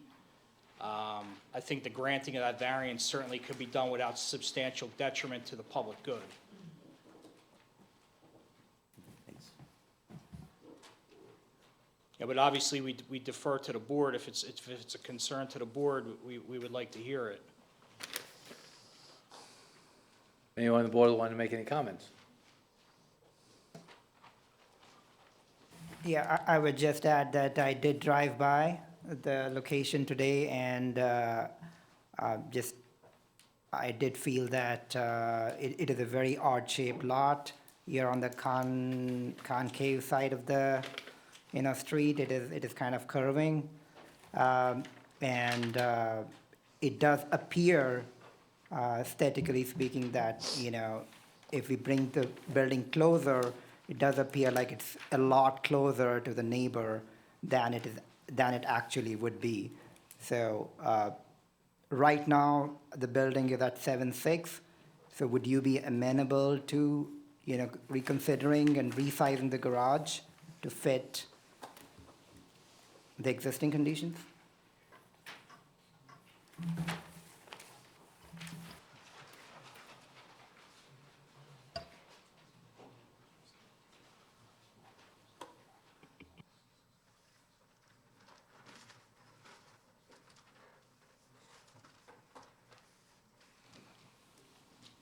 The applicant will jog the house at that point to meet the setback. Legal Okay. definition of jog? I'll defer to Mr. Graviano and his plan. That side of the house will meet all setback requirements. Okay, so the current request for the setback on the side yard, where 10 feet is required, 5.9 is proposed, and a variance of 4.1 is requested, that variance would no longer be necessary because the garage will comply with that setback. Is that correct? That is correct.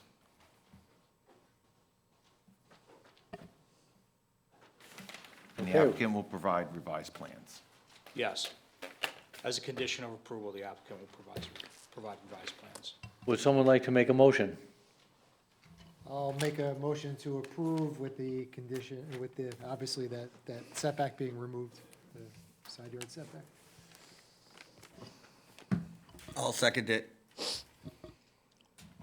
Okay, Mr. Sherman? Yes?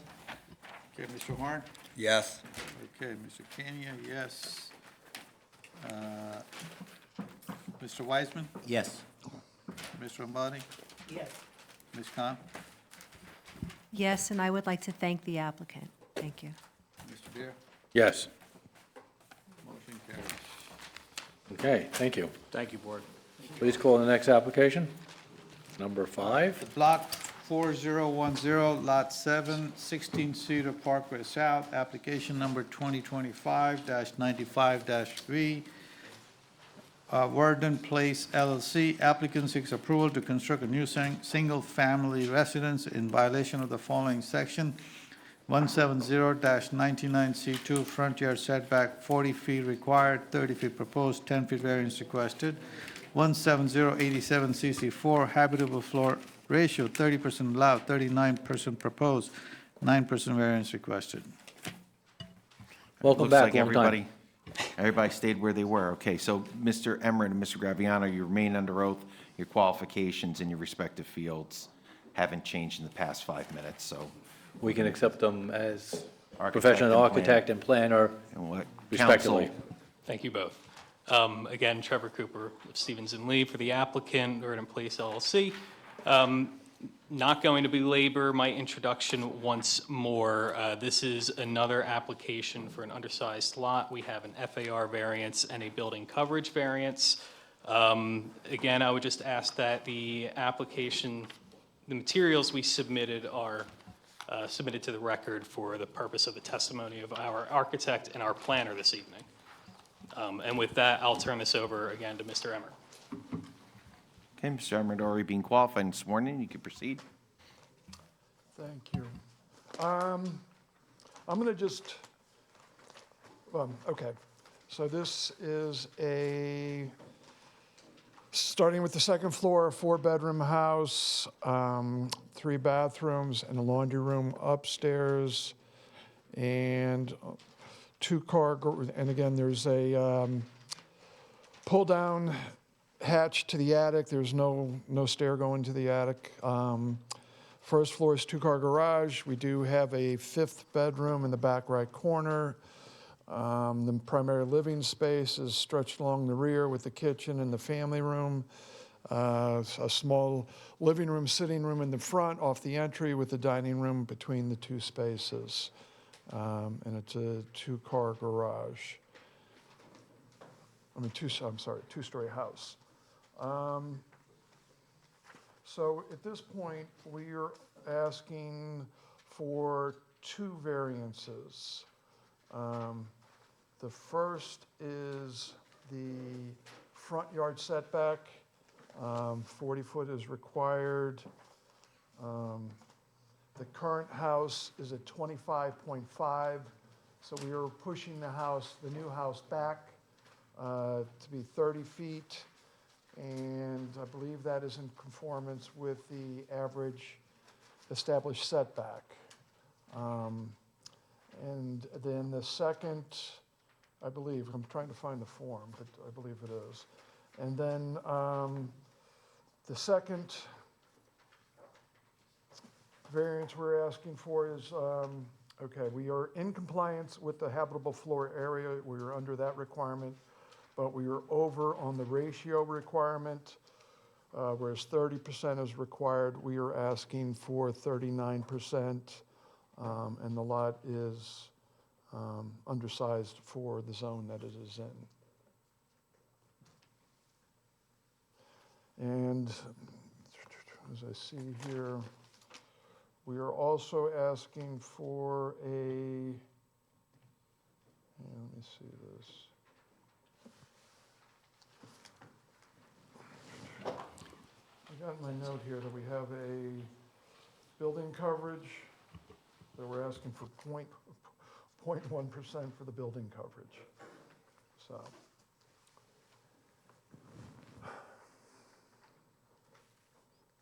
Mr. Emmer, is it your understanding that this building complies with all the setback requirements? it does. Is there anything else you would like to add to your testimony before we turn it over to the board for questions? There is not. Thank you. Thank you. Does anyone on the board have any questions for this witness? Does anyone in the public have any questions for this witness? Oh, hold on. Oh, you do? Oh, sorry. You can start walking up while he asks his question. Go ahead. Yeah, quick question. I don't know if it's a requirement, but do you, I would defer to the board attorney, but do you have the setback line calculations in the exhibits? That's what I didn't was see one. looking for. That's why I said I think it is. Through the chair, I can provide that information. Please. The neighborhood average was 29.74 feet. The applicant is proposing 30 feet. This is an increase from the 25.5 feet which exists today. Thank you. Okay, now come on up. Yeah, halfway there. So now is the time for questions to the architect. It's not time for comments, but if you have a question for the architect, now's the time. If you want to ask questions, I just need your name and address. Hi, my name is Jason Iofi Rosenson, and I'm the neighbor at 15 South Cedar Parkway.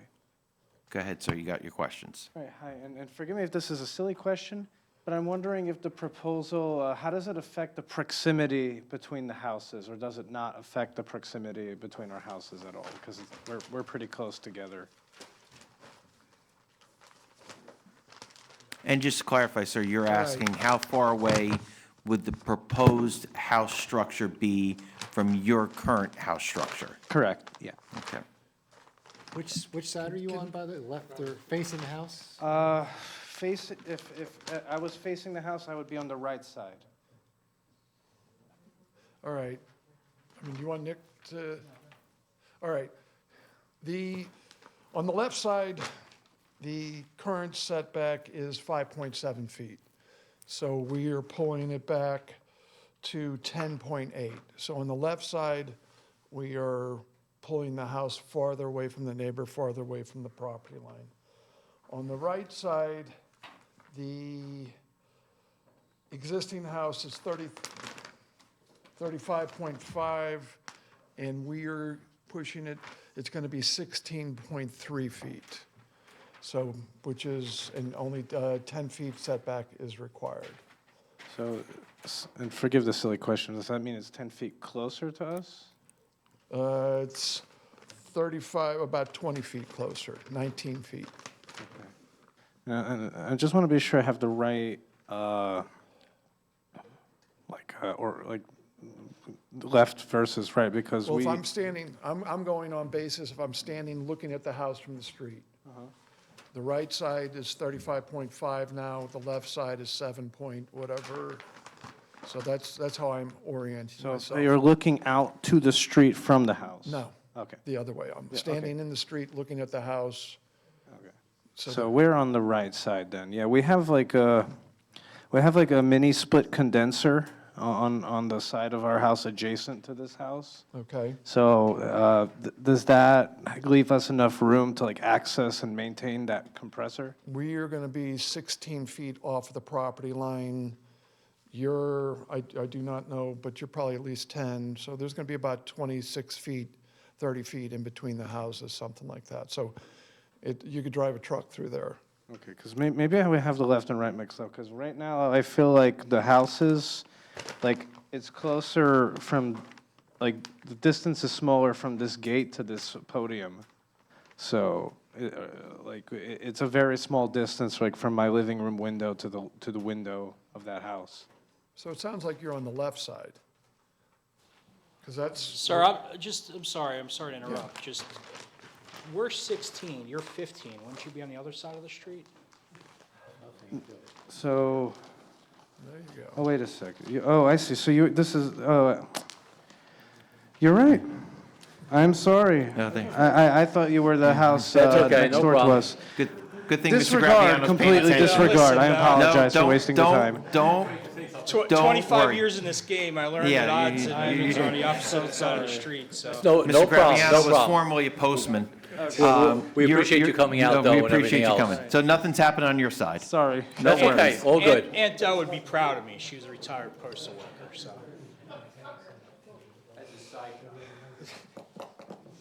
Does anybody else in the public want to make any comments? Oh, questions, sorry, questions for the architect, I'm sorry. Hi there, I know, so if I'm getting this correct, you're targeting to build 3217 as the livable square feet, correct? Let me get this as the other one. I'm just using the 39 against the lot size, but roughly the lot max of 3220 in the ballpark. 3194. Are you building livable space in the basement as well? Doesn't matter. We're doing a full, yeah, we're doing a full basement. We're doing a full basement. No, I understand Wait, that. just, let's answer the question, then we can Yes, move on. Yeah, I understand. What's that? Are you building livable space in the basement as well? We may. You're not sure yet. We're not sure yet. All right. So it could be a 5-bedroom or a 6-bedroom, correct?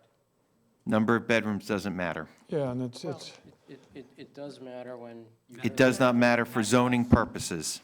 It's the size I disagree with you. Okay, thank you. But that's the law. You can disagree as much as you want, There's a that's the big law. book. So, It says you can't do it. anybody else have any questions for this witness? I'm not even sure where I am anymore. Please, back to you. All right, with that, I would like to turn it over to our planner. All right, Mr. Graviano's already been Yeah, sworn yeah, in, you're qualified as a good. planner. Okay, this is an application for 16 Cedar Parkway South, Block 4010, Lot 7. As indicated, the applicant is requesting relief for the front yard setback. 40 feet is required, 30 is proposed. I would like to note that this does meet the letter of the law for the averaging requirement in the code. The applicant is proposing 30 feet, whereas the neighborhood average is 29.74 feet. This is an increase from the front yard setback of the 25.5 feet, which exists today. That variance certainly could be granted under the C2 criteria, advancing purposes of zoning, A, G, and I, with no substantial impairment to the zone plan or zoning ordinance, as it does meet the averaging requirement. The applicant is also requesting the D4 FAR relief for 9%. This is an undersized lot, 8250, whereas 9375 is required by ordinance. The applicant is coming in under the habitable floor area requirement at 3194. The applicant is meeting all required rear, side, and front yard setbacks. The applicant is not requesting any building coverage relief. The architect did indicate a lot coverage relief of 0.1%. That equates to 8.25 square feet. I think anything that's 0.1 is certainly de minimis in nature. All adequate off-street parking is being provided on the property. So with respect to the D4 FAR variance, the site certainly can accommodate the building proposed by the applicant. Relief can be granted without substantial impairment to the zone plan or zoning ordinance and without substantial detriment to the public good. Thank you. And would you say that removal of the garage in the back and centering of the building greatly enhances this property for all the neighbors? Yes, I would say that. I'd also like to note that in addition to the increased front yard setback, the applicant is removing a deficient side yard setback, which currently exists at 5.7 feet, and the applicant is bringing it in compliance with a 10-foot setback. Does anyone on the board have any questions for this witness? Does anybody in the board have any, in the public have any questions for this witness? Please come forward. Questions right now. Don't go far. Okay, does anyone in the, does anyone in the public have any comments to make, please, on this application? You're up. You're up. Do you swear for and tell the truth for the zoning board tonight? I do. Okay, good. Just state and spell your name for the record. Alan Barron. Okay. So So South Cedar is in my neighborhood, that's why I'm here tonight. For folks on the board who are not familiar with that street, it is a very small oval-shaped street. Most of the houses on the street, there's about 8 or 10 houses on the street, they're sort of historic Tudors. They are on the smaller side by nature, so that's not to say they can't support bigger houses. The house that was there previously was using 22% of the middle space of the lot, even though the lot is undersized. So it's not that I have no issues with so much the size. Well, I think the main point I'm getting at is this house in like literally no way fits this neighborhood. I've heard people say before whether a house should fit a neighborhood or not fit a neighborhood. The style of this house, the size of this house, literally would be an abomination in this neighborhood. For anyone here who hasn't seen this street, you should drive down this street. This house simply does not fit the neighborhood in any way. Most of these houses are 3 and 4 bedroom houses. This is gonna go to a 5 to 6 bedroom house. It is just gonna stick out like an abomination. It's not to say it doesn't fit on the lot, but the previous house that was there, like I said, was an 1,800 square foot house, not counting the basement, using 22% ratio, going from that to, 3,200 plus another 1,300 in the basement of livable space. It's something that belongs in an area with bigger lots or in R3 up. It just doesn't fit the neighborhood. And I know that argument typically hasn't, swayed anyone on the board before, but I have heard board members say they've driven around neighborhoods and do assess whether a house fits a neighborhood or not. The houses on this street are all very small right now. They all take up, again, in the 20s to low 20s to high 20s of the space. And so, at least for the next number of years till all these houses get replaced, this house is really gonna stick out. I mean, it really just doesn't fit this neighborhood in any fashion. I did a survey of this entire neighborhood, and out of 80 or 90 homes in the area, there are only 4 or 5 that even break 3,000. So to have a 6-bedroom house on this street where there's only 3 and 4 bedrooms, not only doesn't it fit the street, it is not a benefit to the community at all to bring in like a McMansion house on this kind of a street where the lots are very small, the houses are very small. You heard the neighbor before across the street talking about how close the houses already are. So it doesn't fit the neighborhood, and the best way for you to see that is to maybe take a look at what houses nearby it look like.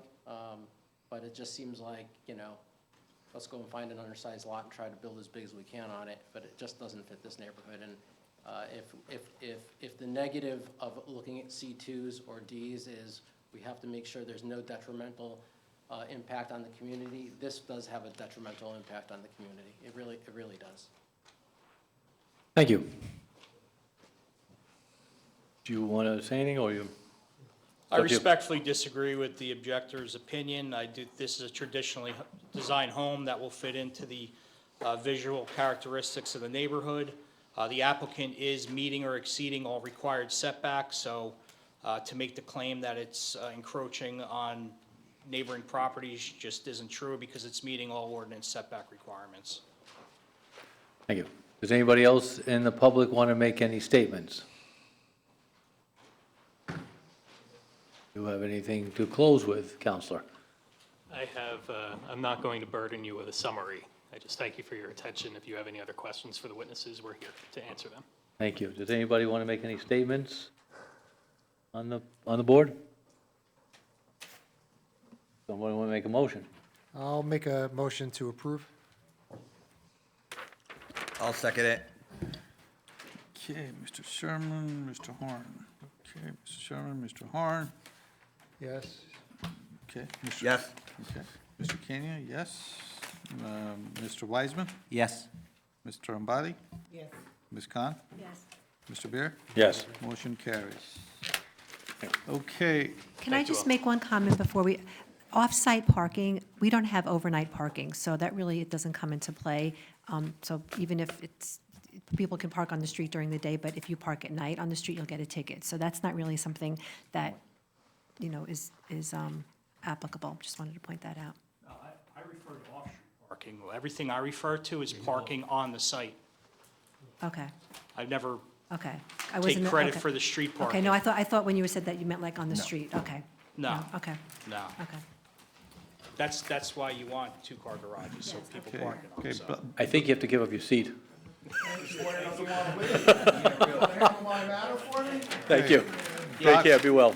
Block 7300, Lot 36, Brayton Road, application number 2025-100-3, 6 Brayton Road LLC. Applicant seeks approval for a new single-family residence in violation of the following section: 170-88 BB1 habitable floor area, 6,200 square feet allowed, 6,975 square feet proposed, 751 square feet variance requested. 170-87 CC1 habitable floor ratio, 15% allowed, 20% proposed, 5% variance requested. 170-87 EB swimming pool setback 10 feet required, 0 feet proposed, 10 feet variance requested. Welcome. Welcome, Richard Scola, to my own law firm, on behalf of the applicant, 6 Brayton Road LLC. The principal, Michael Mandelbaum, is here with me. This is a vacant parcel in the R1 zone. Mr. Mandelbaum seeks to construct his lifelong residence in this neighborhood, which is also inhabited by his 2 brothers, as well as his parents. We're block 7300, lot 30. We need the 2 variances related to floor area and floor area ratio. We do meet all setbacks in the zone. It's a 4-bedroom house with a 3-car garage. Notably, again, we meet all the setbacks, and the house is with a maximum height of 30 feet, whereas 35 feet is permitted in the zone. So we have some balancing of the request for the relief with meeting the bulk standards and being lower on height than is permitted. I have 2 witnesses, Chairman, our architect, Michael Segro, our planner, Mr. Graviano. If necessary, in the cheap seats, I have our engineer. I don't think we'll need him, but I do have him here just in case. Great, thank you. Always good to Okay? have engineers around. Excuse me? It's always good to have engineers around. I'm partial. We have him here if any issues come up. If we can have him sworn in and qualified. Mr. Architect, do you swear affirm and tell the truth for the zoning board tonight? I do. Okay, can you please state and spell your name for the record? Of course. Michael Scro, SCRO, Principal Z Plus Architects, 240 West Crescent, Allendale, New Jersey. Okay, and can we have your qualifications on briefly? You may. I hold a Bachelor of Architecture from Penn State. I hold a Master of Architecture from Yale University. I've been the principal of my practice for 25 years. My license is in good standing in New Jersey, New York, South Carolina. Does And anyone I've on the appeared board at have any multiple boards. I'm sorry. I've appeared at multiple boards across the state. Sorry about that. Does anyone on the board have any questions or objections regarding this witness? There being no objections, the witness is accepted as expert in architecture. Thank you very much. Michael? Great. So we were asked by the homeowner to, as mentioned, design a forever home. He has extensive family in the immediate surroundings and area. He's identified this as a lot that really appeals and can meet his long-term needs. Along those lines, thinking about aging in place and all that kind of entails. Principally, this is seen as a kind of a ranch with second-floor bedrooms for returning adult children, but that Michael will obviously occupy and utilize the first floor predominantly. The proposed first floor plan is 4,410 square feet, with a garage of 849. Second floor is 2142, bringing the subtotal to 7401. Taking the 450 square foot credit for the garage, it brings the habitable floor area to 6951, where 6200 is allowed. You'll also notice that So that is one of the variances that we seek relief from. Floor area ratio also is 20. To be exact, it's 19.5, where 15% is allowed. So ultimately, it should be also kind of noted that we conform with all bulk setback requirements. We comply with front, both sides, individual and combined rear yard. We are over 3,500 square feet under building cover for the zone. The building height allowable is 35. We are at 30. So we are considerably under what would be allowed for the residents in the zone. I think it's important to know that we're not even pressing the side yard setbacks. We have, let me be careful. So the combined 45.1, and individual, it is 15. So we're providing 19.1 on the right-hand side, viewed from the street, where 15 is needed. We're providing 49.5, where 45.1 is required on the garage side. So the building mass sits in from the side yard setbacks in a meaningful way. That in tandem with the lowering of the building, even though it has very handsome pitches, it allows for a mass that presents to the street that importantly steps down to its neighbors. So we have single story forms both through the garage and also part of the primary suite to the right as viewed in the rendering. Those are single story. So not only are we stepping back from the side yard setbacks, but the building actually makes an effort to try to step down to the neighboring properties. Can quickly go through the plan, but I will not belabor the point for everyone's essentially principal living space of a kitchen, dining, and family room configuration. Some back of house support spaces in terms, as you would expect, commensurate with this type of living arrangement would be pantry, laundry. There's a small service bathroom that has direct access to the yard. 3-car garage with a singular stair that kind of, in many ways, eschews the kind of standard, foyer with the sweeping stair, et cetera. Small office for business use, and then essentially the primary suite on the right. The second floor is comprised simply of 3 bedrooms and a circulating hallway.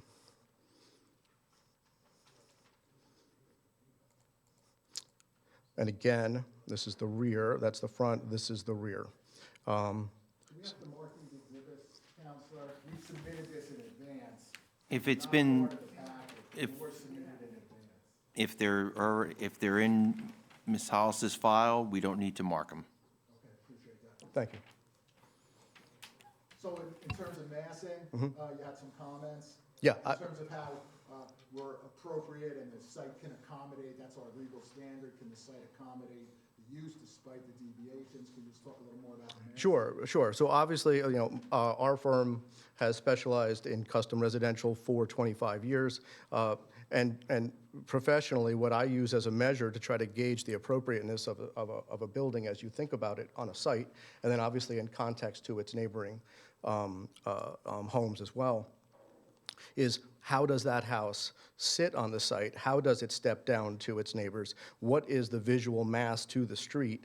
I think in general, the coloration, much like wearing darker colors is kind of slendering. The materials of this home also very high quality, durable, low maintenance. This house will look as good from day one as it will on day 30, or in terms of years.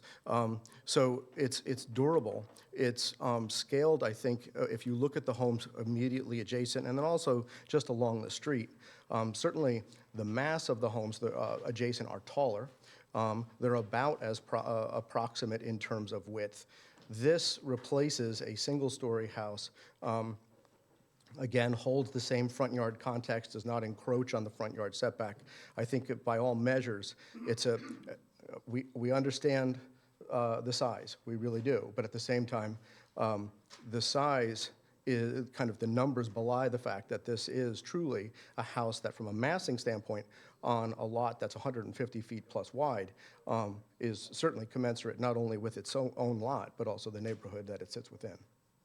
So from an architectural standpoint, do you have an opinion on whether the lot can accommodate I have zero trepidation that this absolutely fits the lot and will be a very, very polite presence to its neighbors. Again, given how it's configured, how it's set back from the side yard setbacks.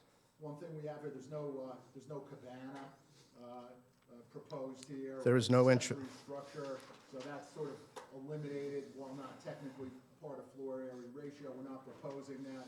You have just the bathroom attached in the back. Correct. It was the most efficient way to handle it, and I think compliments to Mr. Mandelbaum as owner, in the sense of really looking for a way to really think about how is this house going to live as he ages in place here, and the desire to kind of fill the backyard with more objects was not desirable.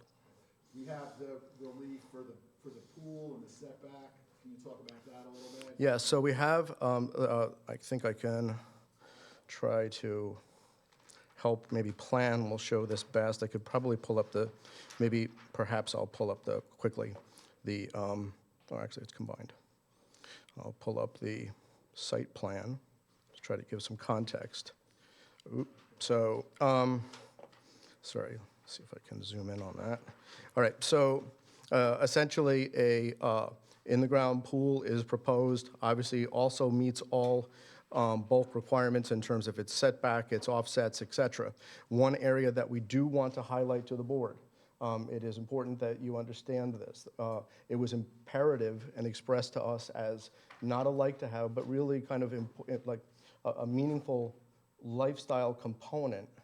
While Mr. Mandelbaum enjoys the sun, he does not fare well in direct sun. So we have a covered entertaining space that comes off the back of the house and immediately addresses the pool. And it was in an effort to try to create an environment where he can still take advantage of outdoors and the pool itself and not suffer the consequences of being directly in the sun.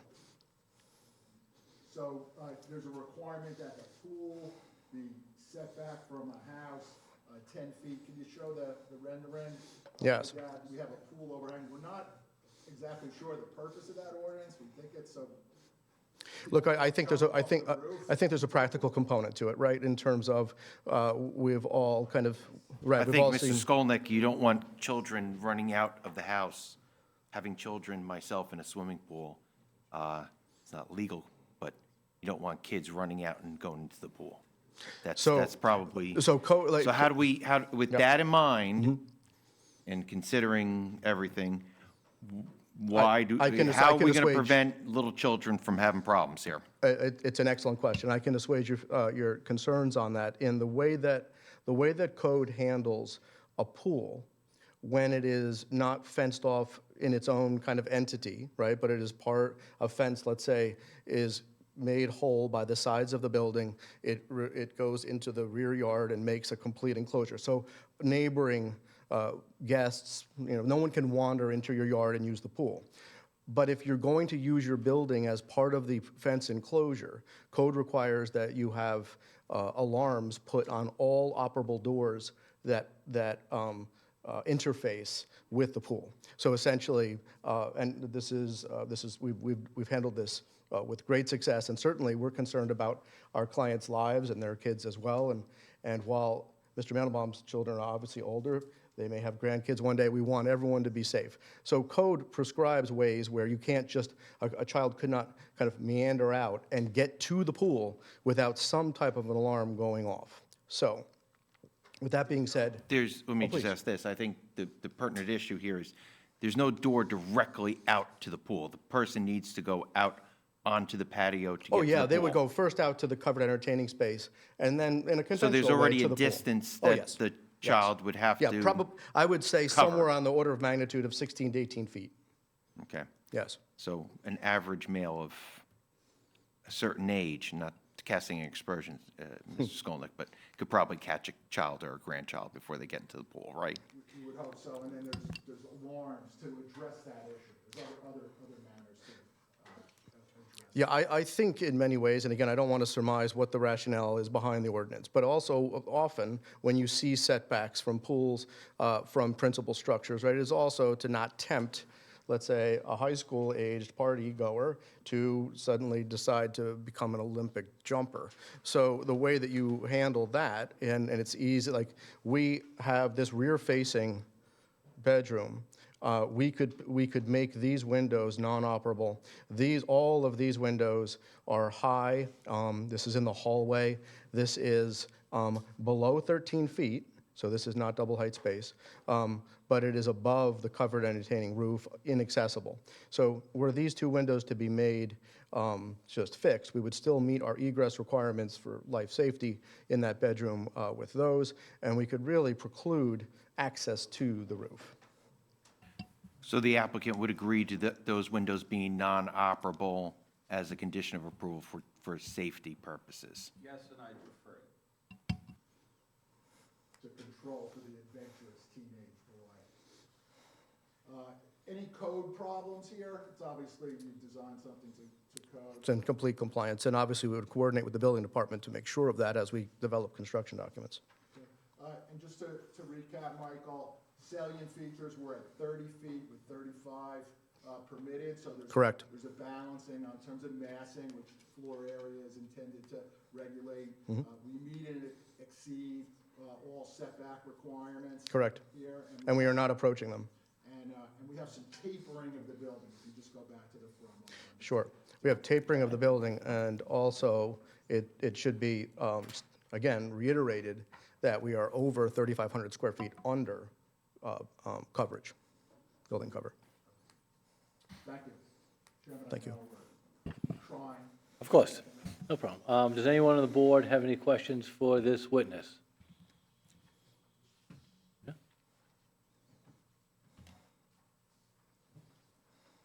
Does anyone in the public have any questions for this witness? Okay, Okay, I'm going to call Nicholas Graviano, professional planner. All right, Mr. Graviano was previously sworn in and qualified in the field of professional planning. Mr. Graviano, you still have your licenses? No, as Mr. Wenzel asked, no emails from DCA during this hearing. We appreciate that. You've had a chance to take a look at the plans, certainly the neighborhood, the aerial, which provides some buffering. You can call that back if you want. Can you give the board the benefit of your thoughts? Certainly. I've had an opportunity to visit this neighborhood on 3 separate occasions in conjunction with this application. I've had a chance to look at the board professional review letters as well as the municipality zoning ordinance and master plan. This is an application requesting 3 variances for a specific piece of property known as Block 7300, Lot 30. It is in the R1 district. The applicant does have the required lot size of the district, is a little bit over the minimum lot size. The applicant is requesting variances for the habitable floor area. 6951 is proposed, whereas 6200 is permitted by code. The applicant is also requesting the habitable floor area ratio variance. 15% is permitted, 20% is proposed, a variance of 5% is required. And then lastly, we've just had extensive discussion regarding the pool setback variance. The zoning ordinance requires a 10-foot setback to the pool. As the architect indicated, there is in excess of 10-foot setback from the home itself, but looking at the letter of the law of the zoning ordinance, a variance is required. As you heard in the architectural testimony, there's nothing in the building code which prevents design of the pool as the applicant proposes before you this evening. I think some of the key elements of this application we've touched on. Firstly, this zone would allow a building coverage of 8,891 square feet. The applicant's proposal before the board this evening is coming in at 5,257 square feet. I think that is important because while the applicant is requesting the habitable floor area ratio variance and the habitable square footage variance, this is not a building footprint that's overly burdensome on the site. Great care was spent into the design of this structure. These variances are really triggered from two main elements, the one being the three-car garage at 800-plus square feet, that as well as a two-story foyer, which accounts for 200-something square feet. As all the time away from your friends and family told you, the town counts that double foyer. So when you look at that excess 751 square feet, the majority of that square footage comes from that double foyer and the three-car garage. Three-car garage in a circumstance for a house of this ilk is certainly customary. I had a case in Englewood Cliffs where, I dug deep into garages and the size of garages, and the current trends with auto vehicle thefts, it's certainly better to have the vehicles stored in the garage, and that's certainly directives from the Attorney General's office and the New Jersey State Police. This is a very uniquely designed home. This was a home designed to accommodate all of the residents' main needs on the first level. The goal here was one-level living. It is a house that meets the width of the lot. The second story does have expansive hallways and entryways from the staircase, which aren't exactly living space, but get counted towards the habitable floor area requirements. You heard the attorney in the intro discuss that the applicant has family members in the area, specifically at 7 Brayton, 26 Ross, and 36 Ross. Those homes measure 6,426 square feet, 7,642 square feet, and 8,283 square feet respectively. I had a chance to look at all of the residential single-family homes in the township of Livingston. There's approximately 84 homes within the community which exceed the square footage that the applicant is proposing before the board this evening. I think we could say for the most part, those homes have not caused a substantial detriment to the zone plan and zoning ordinance or the public good. The 2018 master plan discusses residential neighborhoods specifically to preserve and enhance the primarily residential character of the community, to preserve and improve the quality of life. This is certainly a house which is befitting of the neighborhood. The massing and the style is certainly consistent with the established development pattern of Brayton, and there's certainly no substantial detriment to the community by the granting of any of the variances being proposed by the applicant this evening.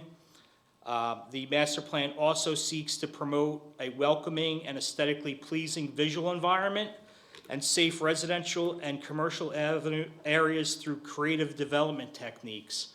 And what you've seen in the plan before you this evening is certainly a creative development technique which sought to minimize the massing and scale of the property to the surrounding neighbors. You'll see that the sides of the dwelling are primarily one story in nature, and the maximum portion of this house is 30 feet in height, which is 5 feet less than what's required by ordinance. Certainly when you look at the block, this is not the largest house in the block. There are houses of consistent size with 26 Ross Road exceeding the square footage proposed by the applicant this evening.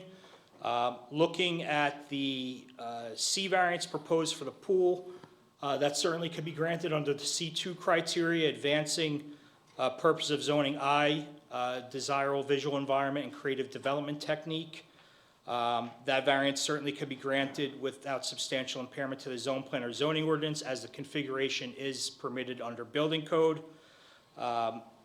With respect to the habitable floor area variance, that also could be granted under the C2 criteria, advancing purposes of zoning A, G, and I. With respect to Purpose G, providing sufficient space and appropriate location for a variety of residential uses to meet the needs of New Jersey citizens, we did touch on earlier that in terms of the building coverage, 8,891 square feet would be permitted, whereas only 5,257 is proposed, so that's over 3,000 square feet less building coverage than what could be permitted by ordinance. So there's certainly sufficient space on this lot.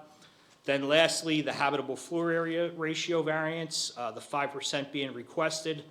The site is meeting all required setbacks. The applicant will obviously meet all of the township engineer's requirement for grading and drainage. Certainly this site can accommodate the proposed single-family residential dwelling, withstanding the request for the habitable floor area ratio before the board this evening. Nick, one last thing. You took a look at the aerial photos when we were prepping. There are substantial buffering and trees, and much of that is going to be able to be saved. Also, softening any impact here. Yes, the applicant will be retaining existing vegetation on the edges, and as indicated in the architectural testimony, the applicant is exceeding all required setbacks on both the sides and the rear of the property. The front yard setback's right on the 75-foot requirement. Chairman, that concludes. I have the engineer. I don't need to call him. Oh, no, not at this time, I don't think, unless, does anybody have any questions for this applicant? Please. Yeah, I do. Thank you for the presentation. Very beautiful renderings. Thank you. Thank you. So a question is, as I see is that this site is slightly bigger than a standard R1 site. Just an observation. With that said, can you please explain how does the application satisfy the positive criteria for that D4 variance you're requesting? Well, as I indicated, I do believe it advances purposes of zoning A, G, and I, the municipal land use law.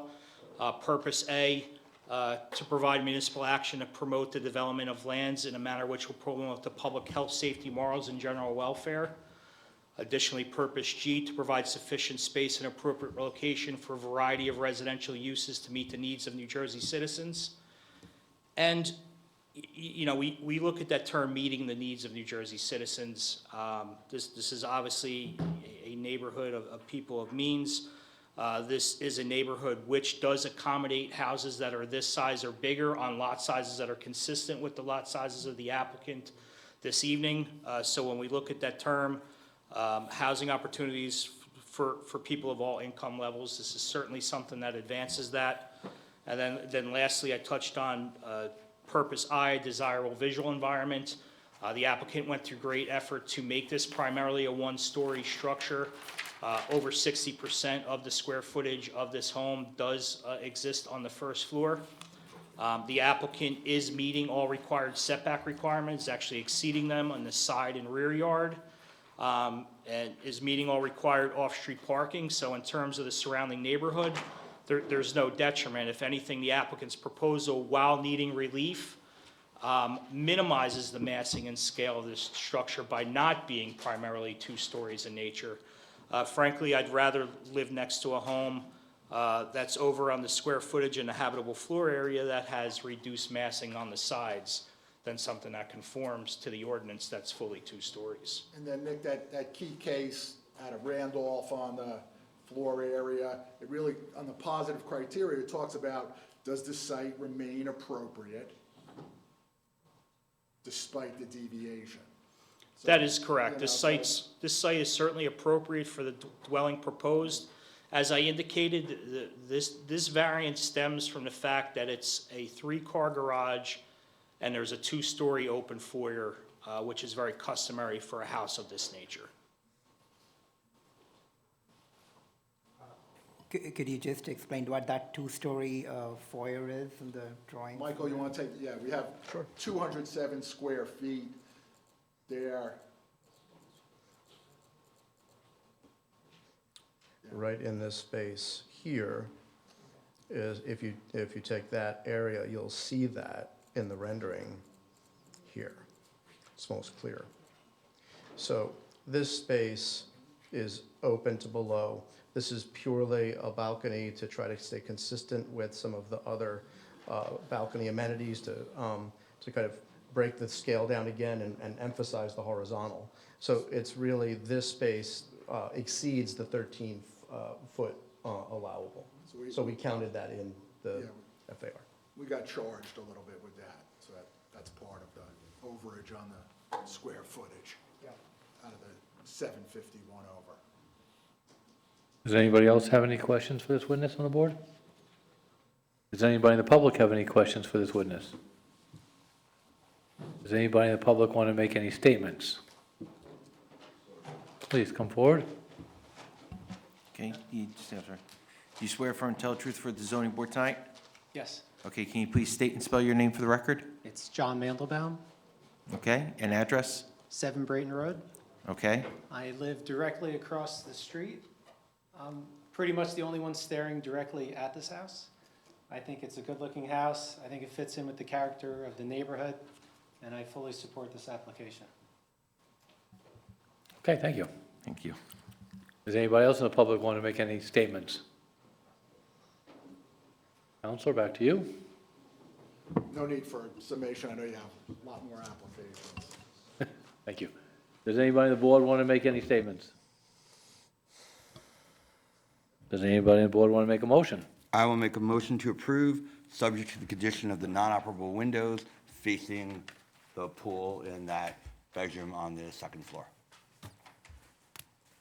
Well, I would second that, but it's not just the ones facing the pool. I just think it should be, for our liability.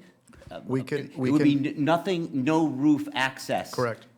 Anywhere, because I absolutely, to me, it's foreseeable, for your sake, to me, it's foreseeable, kids are gonna go on that roof if they can get there. So I just don't want to approve anything where there's accessibility to the roof, like 10 feet over a pool, yeah. We concur. Okay. Okay, so non-operable windows to the roof where Mr. Weissman and I would, as attorneys, feel you could jump off into the pool. Because we look for stuff like that. All right, so Mr. Weissman, is that a second? That would be a second with those. Okay, we got both. All right, Mr. Horn. Approved. Mr. Wiseman. Approved. Mr. Kenny, approved. Mr. Sherman. Yes. Okay, Ms. Trombati. Yes. Ms. Khan. Yes. Mr. Beer. Yes. Motion carries. Thank you very much. Yeah. Everyone left me. What'd they do? Okay, block 1101, lot 5, 41 West McClellan Avenue, application number 2025-107V, 41 West McClellan Avenue. Incorporate applicant seeks approval to construct a new single-family residence in violation of the following section, 170-87CC4, habitable floor area, 30% allowed, 33% proposed, 3% variance requested.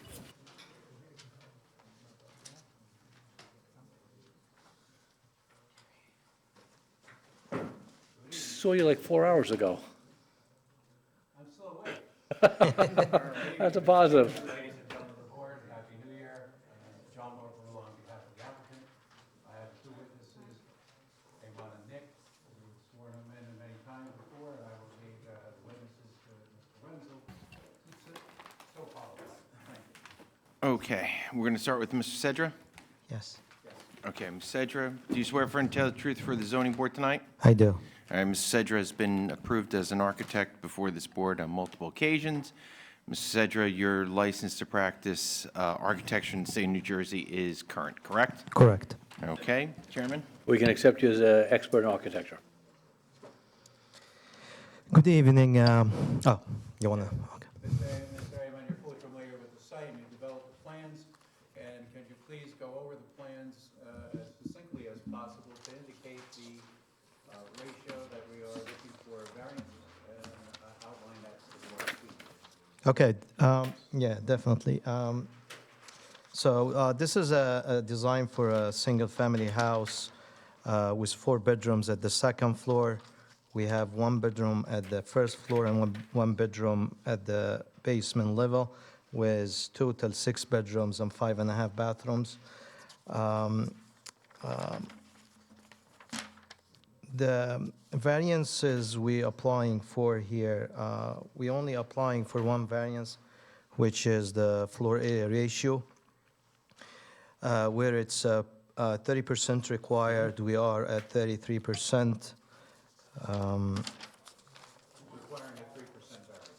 Correct, and the attic for this house is uninhabitable attic with the pull-down stair. It's not accessible with the stair. Also, I would like to mention that part of the variance is 44 square feet of open space at the second floor. And Because we have a double. we have a two-story foyer, yes.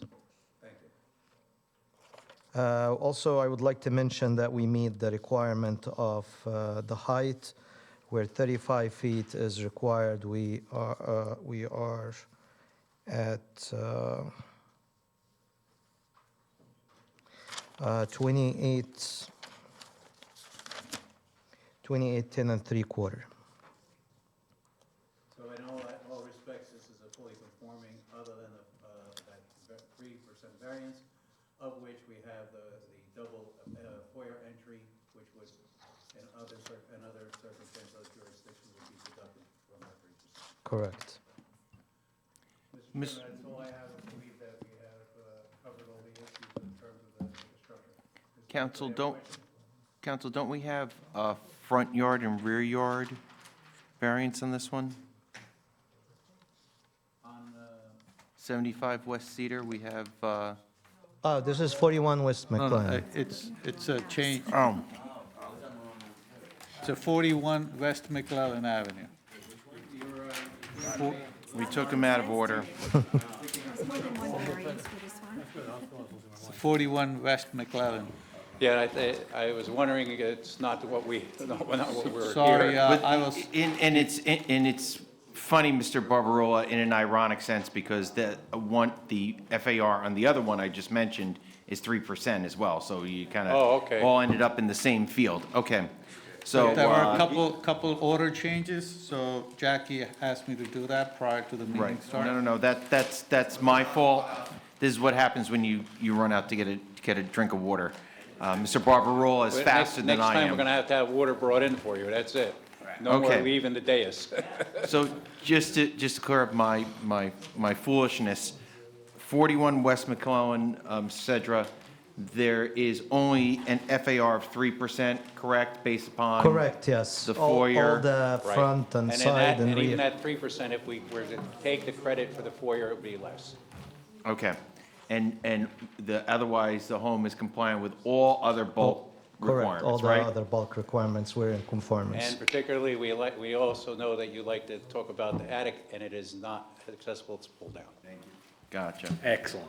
Anything else, Mr. Barbarola? No, he is all yours, ask for any questions. Does anyone on the board have any questions for this witness? Does anyone in the public have any questions for this witness? Back to you, sir. I would now like to have my planner, Nick, who's to my right and hasn't moved from the seat for a while, and I believe he's already been qualified. And we can Nick, accept would you him as please put a your full expert in name and, professional planning. On the record, and Yeah. you're testifying as a planner, you've been previously qualified, and in the last 5 minutes, you haven't been disqualified in any way. That is correct. Nicholas Graviano Gillis for the applicant, professional planner for the And application. you have examined this site, you've done on-site inspection, you also have looked at all the plans, the applications that have been submitted and are part of the record.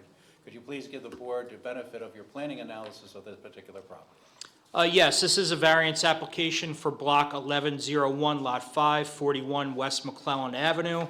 It is a lot in the R4 zone. This is actually a lot that's oversized by roughly 500 square feet. The applicant is meeting the habitable floor area square footage requirement, exactly 3220 on the dot. However, the applicant does need the habitable floor area ratio variance of 3%. 30% is allowed, 3% 33% is proposed, 3% variance is requested. As we indicated, the applicant is meeting and exceeding all required yard setbacks. The applicant's exceeding the front yard setback is exceeding the side yard setbacks and the rear yard setback as well. There's an ample rear yard here of 53.2 feet, whereas 35 feet is required. So when you look at those sums in total, this is certainly a site which can accommodate the increased FAR request. The variance can be granted without substantial impairment to the zone plan or zoning ordinance, advancing purposes of zoning A, G, and I for this oversized lot in the district. I believe based upon the fact that the application being fully compliant in all other respects and based upon the testimony of the planner indicating the compliance with the municipal land use, I don't have any further testimony by my planner and submit it to the board for any questions. Thank you. Does anyone on the board have any questions for this witness? Does anyone on the board have any questions for this witness? And the public have any questions for this witness? Does anybody in the public want to make any statements regarding this application? Come on up.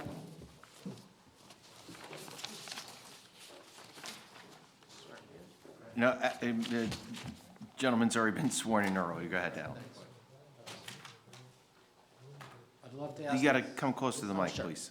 I would love to ask the board a question or two, but I understand I'm not allowed to.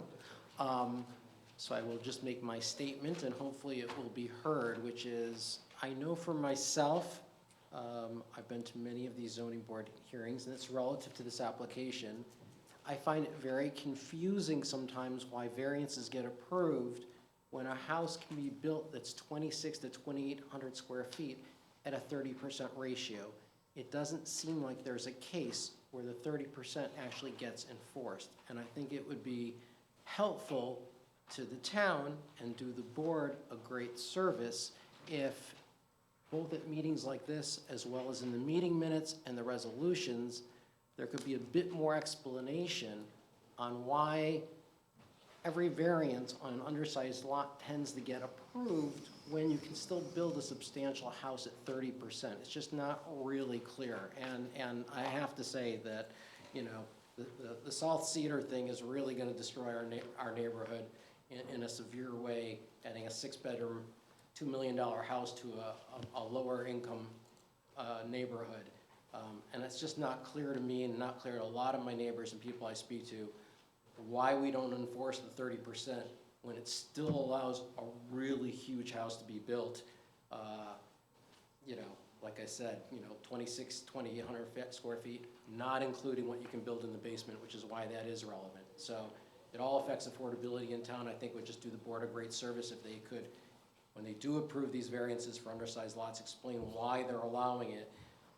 What's the hardship if a significant house can be built on the smaller size lot, which this one is, and many of the others are that you're hearing tonight. So I know that's all rhetorical, you can't really answer me, but I would hope that there's a little bit more explanation provided to town residents on why all these variances get approved when 30%, if we were to enforce it and enforce our zoning ordinances, would really allow substantial houses to still get renovated and built much bigger, you know, double than what they are with no variance at all. So anyway, hopefully that is impactful to someone, and there's a little bit more clarity provided to residents of town at some point.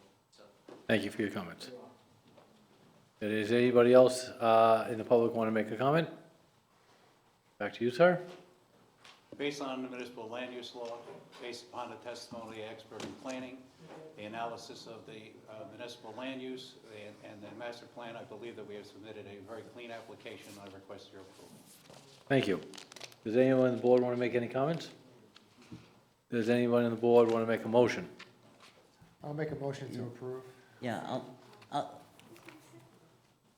I can third it. Well, I'm gonna second with, There's a motion and a second, that's it. no, I'm just saying on our resolution, the motion, which I think Mr. Sherman is gonna agree with, which is typical to our resolutions, is that we do base it usually on the Coventry standard by the Supreme Court. And that I'm accepting Mr. Graviano's testimony that this use will not affect, well, whatever. You got Sherman. that is based on that case law that Yes. I'm making this motion. Okay, Ms. Khan? Yes. Okay, Mr. Kenya, yes. Mr. Horn? Yes. Okay, Mr. Wiseman? Yes. Mr. Beer? Yes. Motion carries. Oh, sorry, Mr. Ambati. Motion carries, sorry. Yes. You forgot him? We already bypassing him, sorry about that. All right, the PNC Block 5602, Lot 4, 14 Burnett Hill Road, application number 2025-111, -3 PNC Developers LLC. Applicant seeks approval for a new single-family residence in violation of the following: Section 170-99C2, front yard setback 40 feet required, 30 feet proposed, 10 feet variance requested. 170-87CC4, habitable floor ratio, 30% allowed, 35.95% proposed, 5.95% variance requested. Yes, good evening, Mr. Chair. This is 14 Burnett Hill, applicant number 2025-111. Number 10 on the agenda. Original number 10. Mr. Chairman, ladies and gentlemen of the board, John Barbaroux on behalf of the applicant.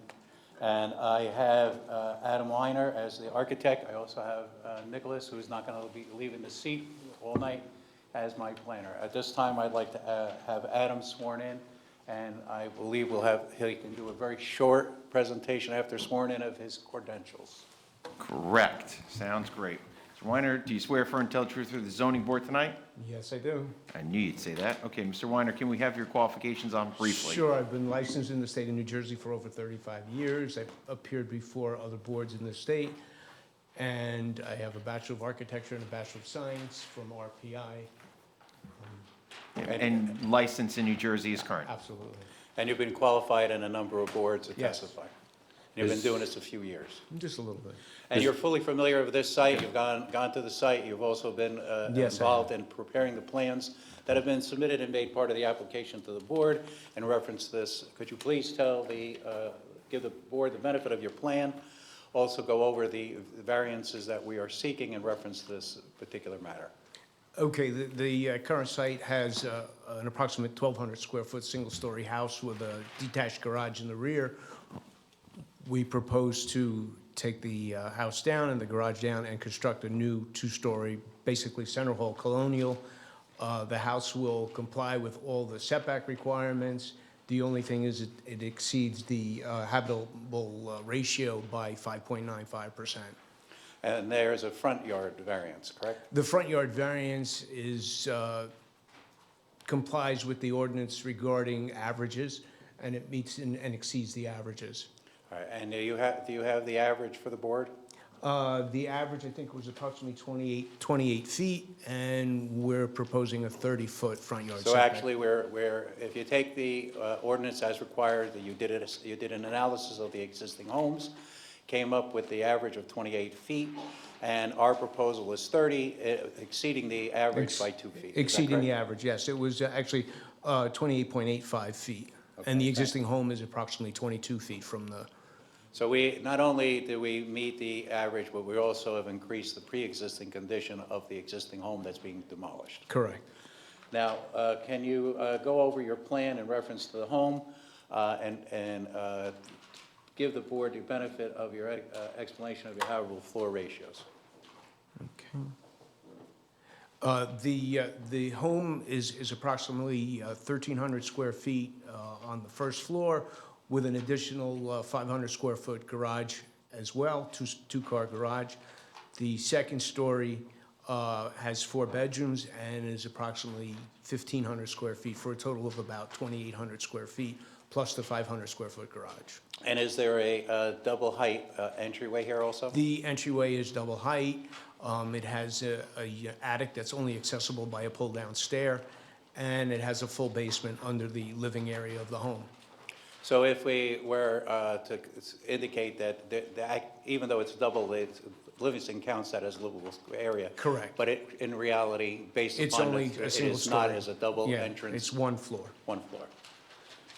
I submit the architect for questioning. I believe we've covered the area of the front yard setback, also the habitable floor area. I have a question. Sure. Can you just clarify, On your zoning schedule, you have the required front yard setback as 30 feet, but it's 40 feet, isn't it? I'm just wondering, is that a typo? Why does it say 30 feet? Based on the ordinance that allows for the reduction, it would be 30 feet. It should have been a little clearer. That's the average setback. We are at 20, what are we now? The average is 28.85 Right, but feet. the required according to our Is zoning 40 table is feet, 40. and that's how we noticed it, 40 Right. feet. So it should be noted that the application should also indicate 40, as Ms. Khan indicates. Yes. And I agree that that should be amended. Thank you. So not a problem, but it's 40 feet is required. We're proposing 30. The average setback calculations as specified by our expert is 28.8. 85. Okay, we just want to So, have the and the correct existing structure is even 2 feet closer to the street, which we are now bringing it back. number. Okay, we just want to set it straight for the record. Thank Nope, you. absolutely. Okay, Thank you so much. And for the record, we can accept him as an expert in architecture. I think Mr. Wenzel said that, but No, I no, don't know. Maybe he always didn't leaves say that it for that loud. Does anyone else on the board have any questions for this witness? Anybody in the public have any questions for this? Please come forward. We turn you over to our attorney. Okay, can you please state and spell your name for the record? My name is Michael Margolin, Okay, and address? 12 Barnett Hill Road. Okay, so you have a question for the architect, sir? Yes, I do. Okay, go Please. ahead. First of all, yeah, I'm sorry, you want to finish by 10, but. We're Yeah, but this plowing through This it. project affects, my family, so I need to clarify a couple items. First of all, I have a question. When you designed this house, did you even try to get into under 30% within the ordinance? Or you just straightforward went for 36%?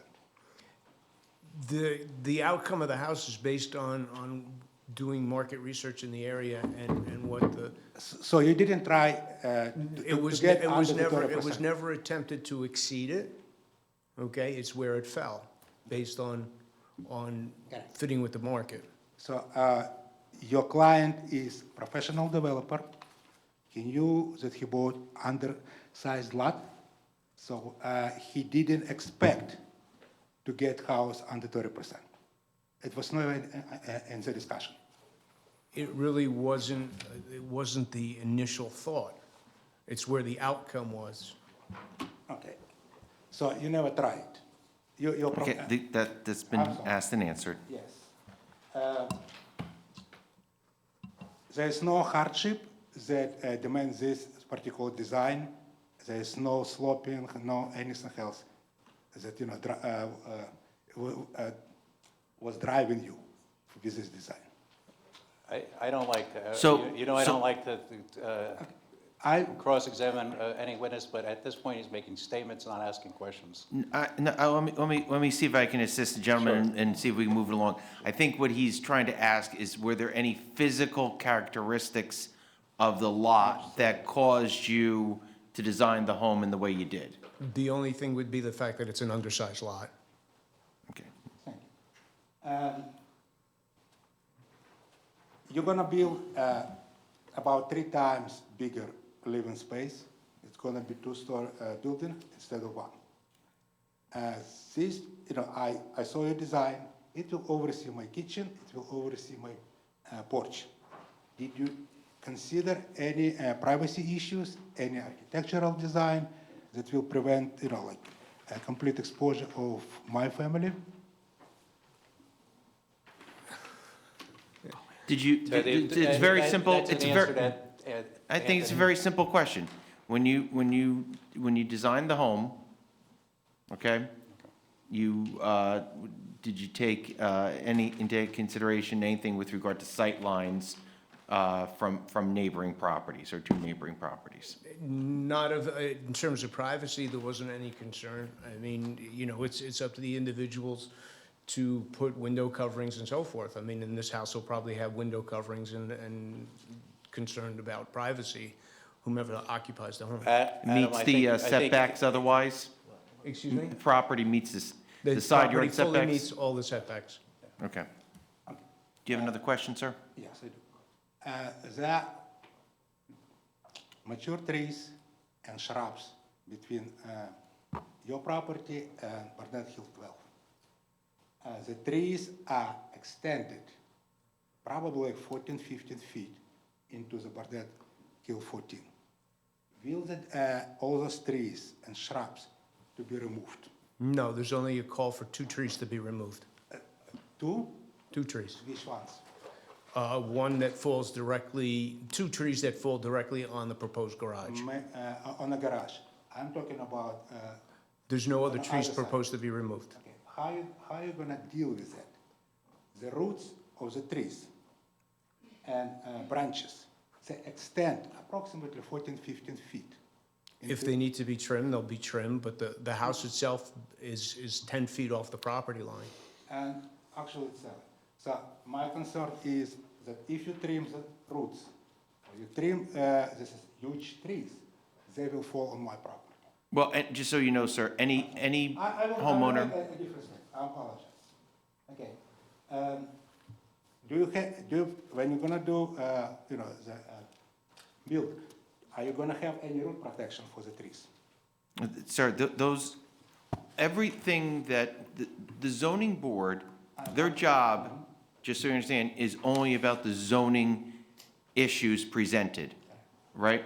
In terms of the construction, the build of the home, all those other things are all controlled by what's called the Uniform Construction Code, Uniform Building Code, and the builder will have to comply with each and every one of those, and the township code enforcement is the entity which oversees this. The building department has to give them permits, has to approve those permits. So anything with regard to the construction in terms of debris removal, tree protections, soil erosion, all that stuff, that's all covered by the building department, sir. Okay.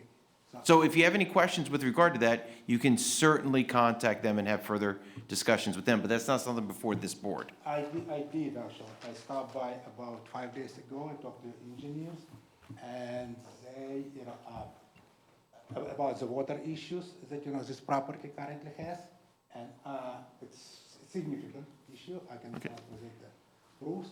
I've been told that, you can bring it to the board. Oh, okay.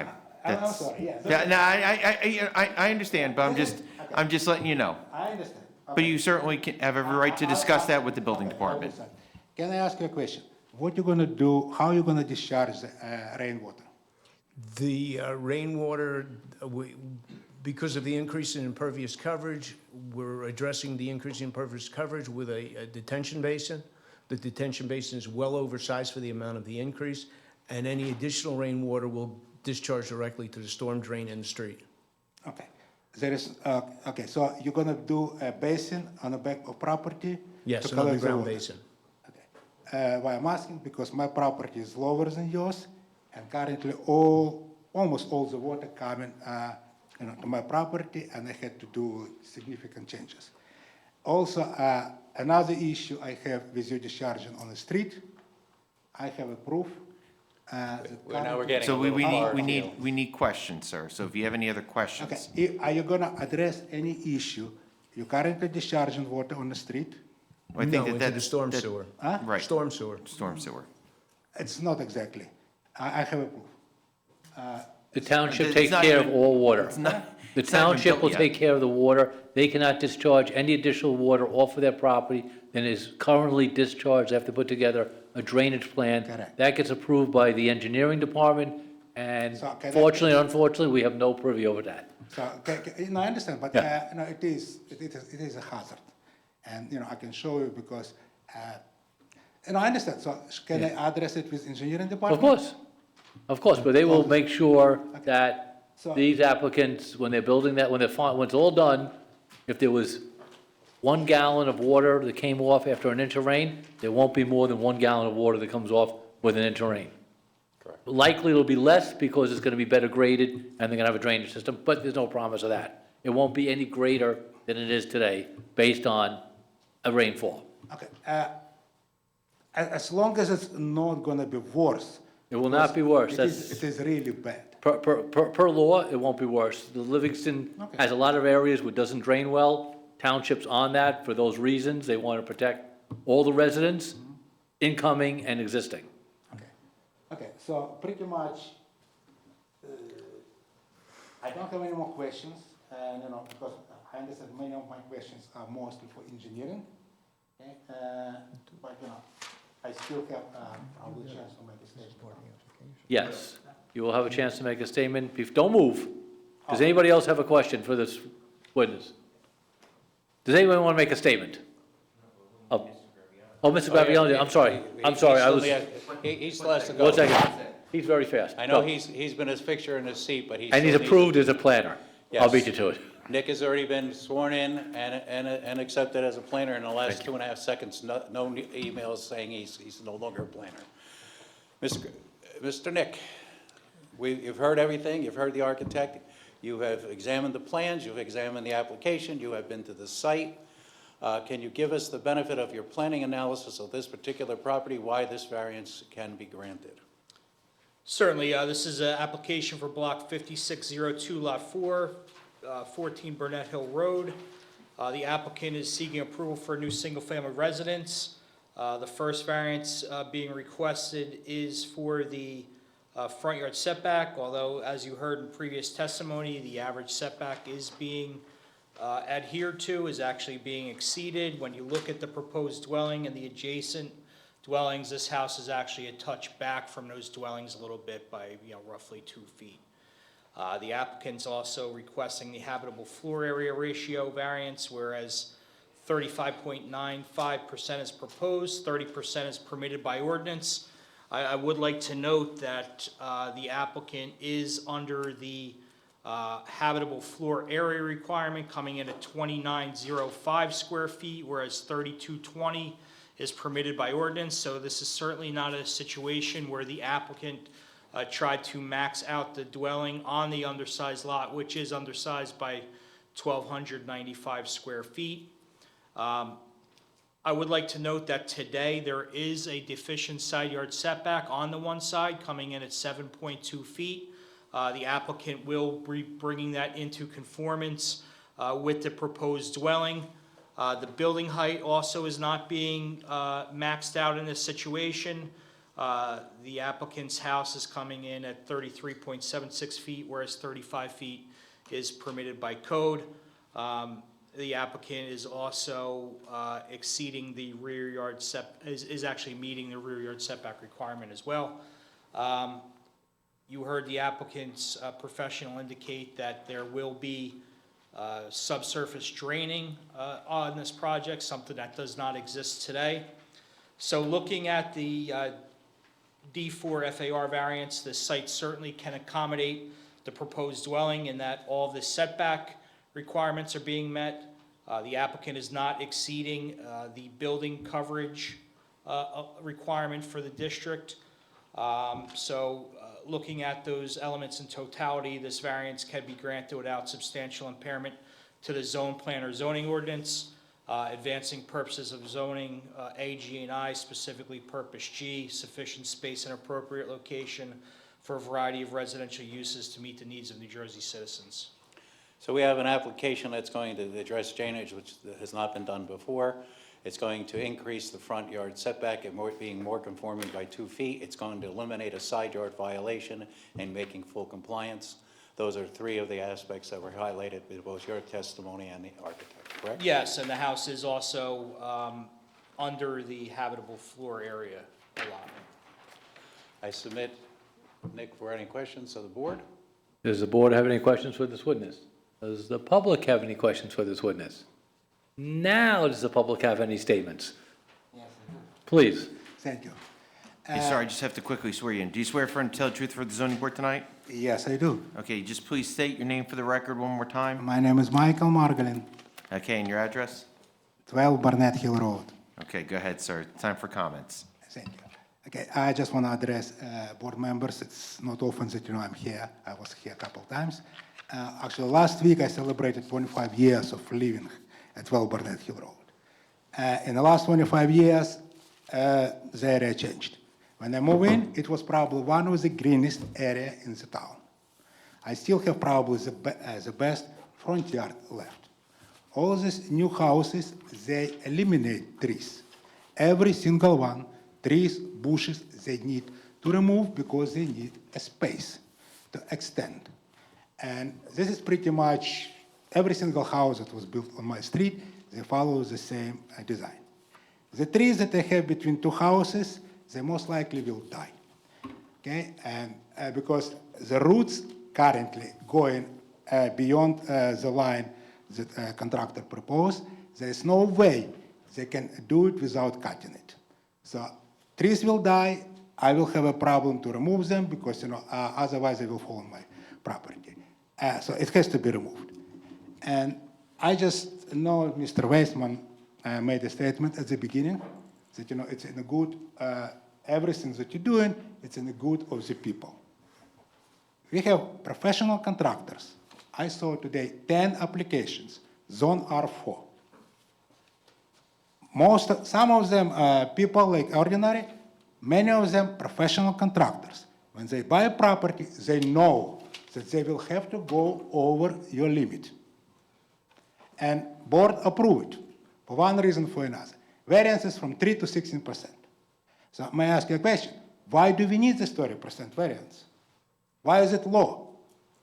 Is it every professional knows how to extort, how to get permission to exceed it? I know this applicant, he didn't mention that he had a problem or difficulties to build a house under 30%. So they went and they built straightforward 20% above your limits. So I understand it's committee's prerogative, but my question is, why do you want to keep 30%? Why we spend everybody here like 4 hours if pretty much everything was anyway enhanced? And I'm pretty sure the next wave of developers, just ready for the next meeting. So thank you. This is my statement. Thank you for your comments. We appreciate it. Back to you, sir. Oh, it's very simple. When you have a planning testimony that indicates the compliance with the municipal land use, with your master plan, and analysis of whether or not it is particularly suited to this property, you have the sufficient factual basis of which to base this application.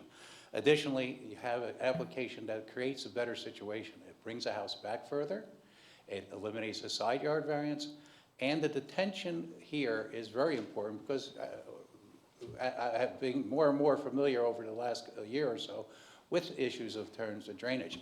This creates a positive aspect also. Between that testimony of the architect and the testimony of our planner, I believe you have a sufficient application in which to grant this particular application, and I would ask for your approval. Thank you. Does anybody on the board want to make a statement? Does anybody on the board want to make a motion?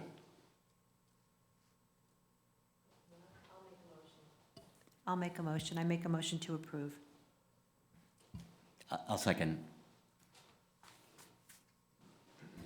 Okay, Ms. Khan, Yes. Mr. Wiseman, Yes.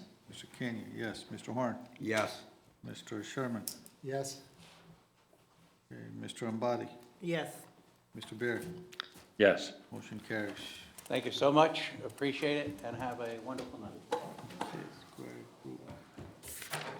Okay, block 3811, lot 3, 75 West Cedar Street, application number 2025-101-V, Square Group Realty LLC. Applicant seeks approval to construct a new single-family residence in violation of the following section: 170-99C2, front yard setback 40 feet required, 37.25 feet proposed, 2.75 feet variance requested.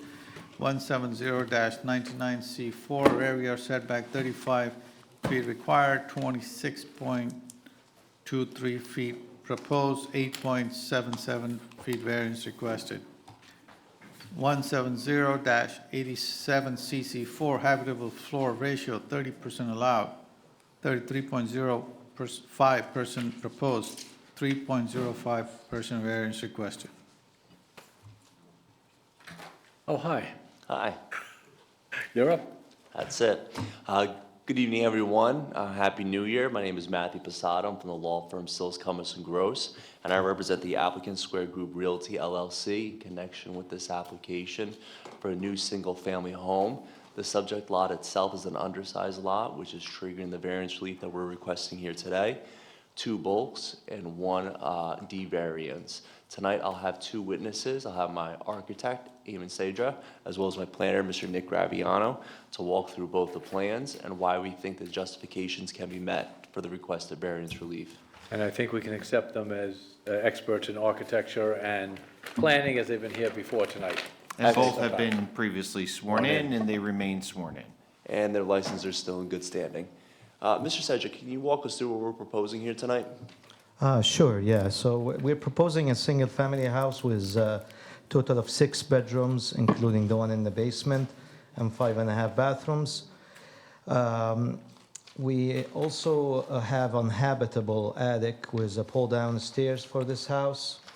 The variances we're applying for is habitable floor area ratio of 33.05%, where it's 30% is required. Also, we have 2 bulk variances, which is the front yard, where we are proposing 37.25 based on the established front yard of 37.04. And also, we have another variance for the rear yard, where it's 35 feet required. We have 26.23. And this rear variance is because of the covered deck. So the setback is taken to the end of the covered deck. Also, I would like to mention that we have about 122 square feet of open space at the second floor that it's not used, but it's counted in the square footage because of the 2-story open foyer. And that's pretty much everything for this application. Thank you. I have no further questions for this witness. Does anybody on the board have any questions for this witness? I got one thing quick. Please. Just for the covered deck on the back, would you accept as a condition of approval that it will remain open? Yes. Yes, yes. Anybody else? Yeah, so without the deck, like going to the house, what's the measurement? Is it on here? Which one? 36.8? Oh, I see, 36.8, right? Yeah. Which would be, The house actually in Right. conformance with the code, it's just a covered deck. So but for the covered deck, it would conform with the rear yard setback? Yes. However, because of the covered porch, that's triggering the variance relief, but that covered porch will remain open and air? Correct. Thank you. Does anybody else on the board have any questions for this witness? Anybody in the public have any questions for this witness? Back to you, sir. Great. I'd like to bring on my next witness, my planner, Nick Graviano. Mr. Graviano has been previously sworn in and qualified in the field of professional planning. Just have one comment. Can we put his name on the label and put it on the chair? Well, I'll probably go a couple months with nothing, so, it's, you gotta. We'll get you a name tag. You We'll gotta get you a name you gotta tag. take the raise when you could get them. I'm just glad that people have referred to him as Mr. Graziano. Yeah, that's my evil twin. I've been called Graziano my whole life. It doesn't even bother me anymore. But, yes, this is a very basic application. You heard Mr. Cedric get into why the rear yard setback relief is required. It's a very minimally sized covered deck. People like that for obvious reasons, to be shielded from the sun. The applicant is requesting the front yard setback relief. The average setback number comes in at 37.04. The applicant's front yard setback is at 37.25 feet. So it's certainly in keeping with the established setback of the area. The applicant is also requesting the habitable floor area ratio variance of 3.05%. I would like to note that this is an oversized lot, and the applicant is meeting the habitable floor area requirements. So this is one of those circumstances where it is an oversized lot. The applicant is meeting the habitable floor area, but it still triggers the FAR variance. Certainly, this site can accommodate the proposed use. withstanding the FAR variance request. I have no further questions for this witness. Does anybody on the board have any questions for this witness?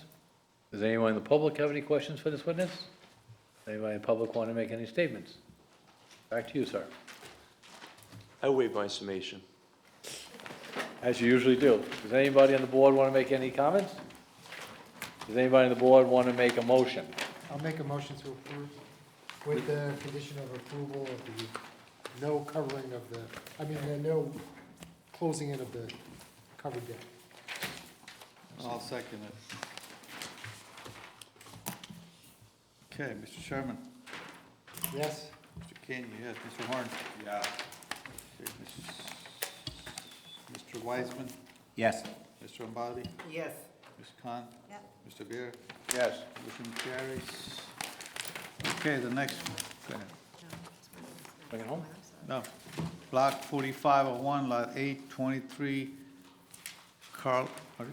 Carlisle Drive, application number 2025-102-3, Rodak Homes Incorporated. Applicant seeks approval to construct a new single-family residence in violation of the following section, 17099C2 front corner yard setback, 35 feet required, 20.19 feet proposed, 14.81 feet variance requested. 17087CC4, habitable floor area 30% allowed, 35.13% proposed, 5.13% variance requested. Good evening, my name is Matthew Posada, and again, I'm from the law firm Sills, Cummins & Gross, representing this time the applicant Rodak Homes Incorporated regarding the application, requesting both variance relief as well as D4 variance relief. This is a unique application to the extent where it is a corner lot. Because of that, it's created several hardships. Fortunately, though, our professionals have proposed plans where we will be eliminating 3 existing variances or nonconformities for front yard, side yard, and rear yard. However, we are still triggering variance relief for that front side, specifically because it is a corner lot. But we are eliminating one of the curb cuts, actually 2 curb cuts, and relocating the curb cut only on Carlisle, so it's more consistent with the character of the neighborhood. Tonight, I'll have 2 witnesses. I'll have, again, architect Eamon Cedra, as well as my planner Nick Graviano. And if I may, I'd like to introduce my architect. Okay, Mr. Zedra, for the wow, that's really close. Mr. Zedra has been approved in the field of architecture and has been qualified as an expert in that field and has been previously sworn. Yep. Go ahead, Thank Mr. you. Posada. Excellent. Why don't you walk us through what we're proposing here tonight, Sure. Eamon? Thank you. Sure. So this is a new single-family house with total 6 bedrooms and 5.5 bathrooms. We have also inhabitable attic with a pull-down stairs for this house. Also, I would like to mention that we have about 30 square feet of open space for the 2-story foyer on the second floor. It's only used at the first floor. We are applying for 2 variances. One is the front yard on Park Drive, where 30 feet is required. The existing house that's going to be demolished was 20.05, and the proposed is 20.19. And the second variance is the floor area ratio, where 30% is required. We are at 35.13%, with a total of 5.13% variance required. We meet the rest of the bulk requirement in relationship to the setback, the side yard setback, the front, the rear, and also we meet the habitable floor area where it requires 3,220 and our house is 3,219. Also, we meet the building height where it requires 35 and we are 31.66 feet. That's it. So it's your testimony here tonight that we're requesting 2 variances. One is a C variance, which is a product of it being a corner lot, is that correct? Correct. And the second one is a habitable floor area ratio due to the fact that the site is undersized, correct? Correct. But the other existing nonconformities will be eliminated for the proposed application? Correct. Thank you. I have no further questions for this witness. Thank you. Does anybody on the board have any questions for this witness? Yeah. Please. Yeah, I just want to, because I think we've seen a lot of your designs and I happen to like them personally. I think you do a great job.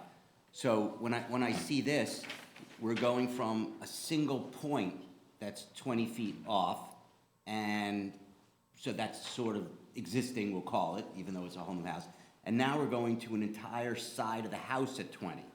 So in a sense, it's sort of worse, but I know how good you are at designing, but, and the front looks great, but the side, we now have a side that looks very side-like, 20 feet off the frontage.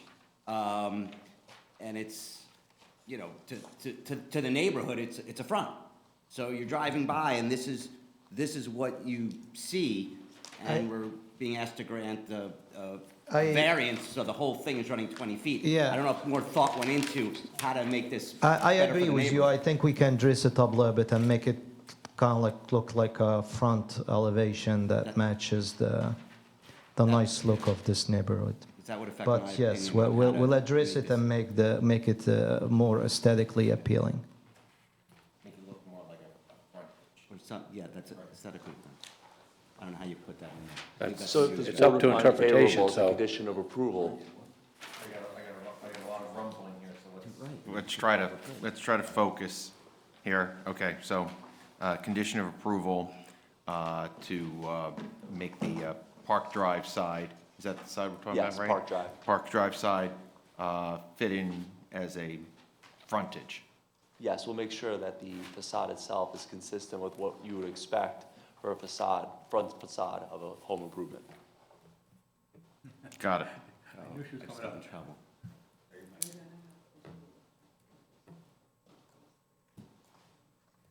Because they're gonna.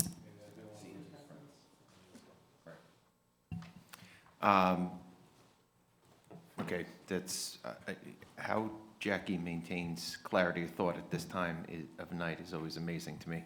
She's a superhero. I think the concern is that, you know, there's probably gonna cause confusion as to the frontages, because a home can only have one front, all right? So, maybe instead of the home looking like, the facade of the home looking like that, maybe we can instead have some landscaping. Green screening? Landscaping, I think that will be easier for everybody in terms of resolution compliance going forward, Ms. Posada.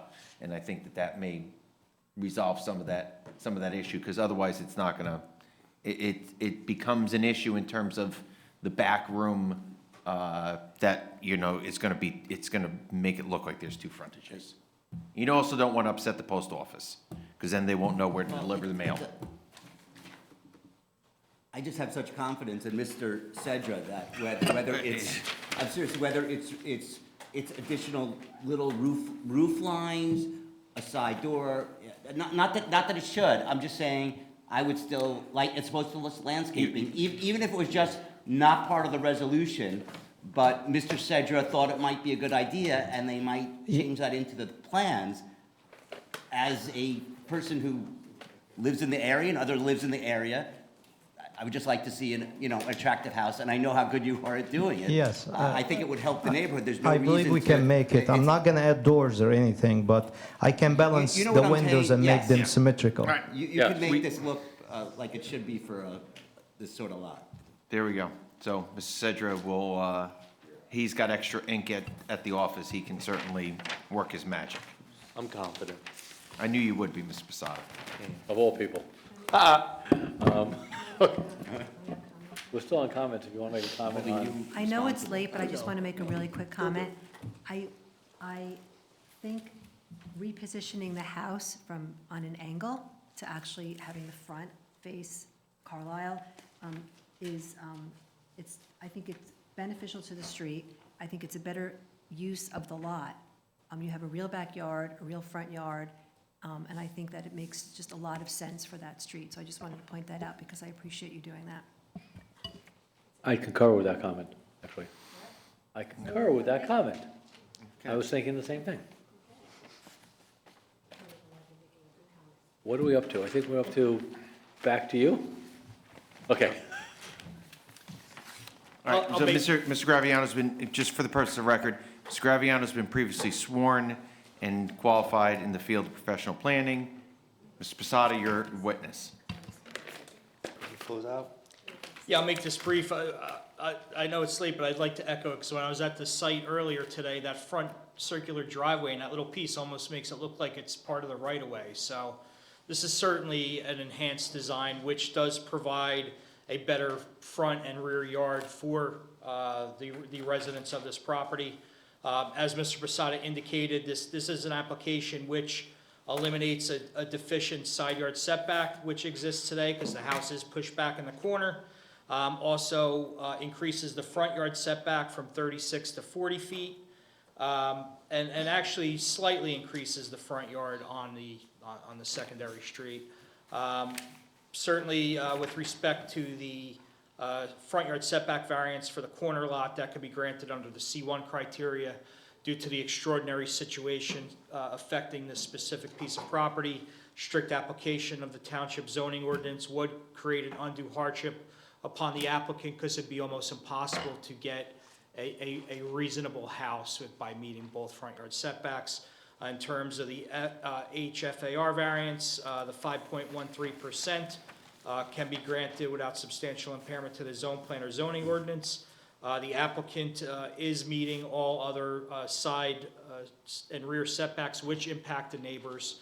The relief being requested is to the right-of-way, so the detriment isn't there to the surrounding community. Certainly advances purpose of zoning A, G, and I. Specifically I, desirable visual environment through creative development techniques and good civic design and arrangements by creating this lot that is simply more functional for the residents of this home and for the neighborhood. I have no further questions for this witness. Does anybody on the board have any questions for this witness? Does anybody in the public have any questions for this witness? Does anybody in the public want to make a statement regarding this application? Back to you, sir. I waive my summation. I thought you would again. Does anybody on the board want to make a comment? Does anybody on the board want to make a motion? I'll make a motion to approve. I'll second it. Okay, Mr. Horn, Yes. Mr. Sherman, Yes. Mr. Kenya, yes, Ms. Wiseman, Yes. Mr. Ambati, Yes. Ms. Khan, Yes. Mr. Beer, Yes. motion carries. Jackie? Here we got, None, or Block one more? 3901, Lot 57, 15 Highland Drive, application number 2025-112-3, Road Act Builder LLC. Applicant seeks approval for the new single-family residence in violation of the following section. 170-99C2, frontier setback 40 feet required, 37.66 feet proposed, 2.34 feet variance requested. 170-87CC4, habitable floor ratio 30% allowed, 36.8% proposed, 6.8% variance requested.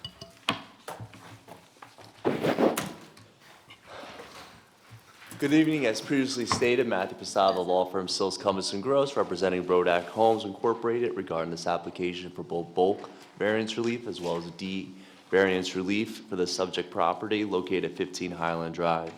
The application is for a subject site that is an undersized lot where we'll be bringing the front yard setback back to the average setback, and we'll also be eliminating a side and aggregate setback as well. Unfortunately, though, we still require variance relief, and that's why we're here tonight.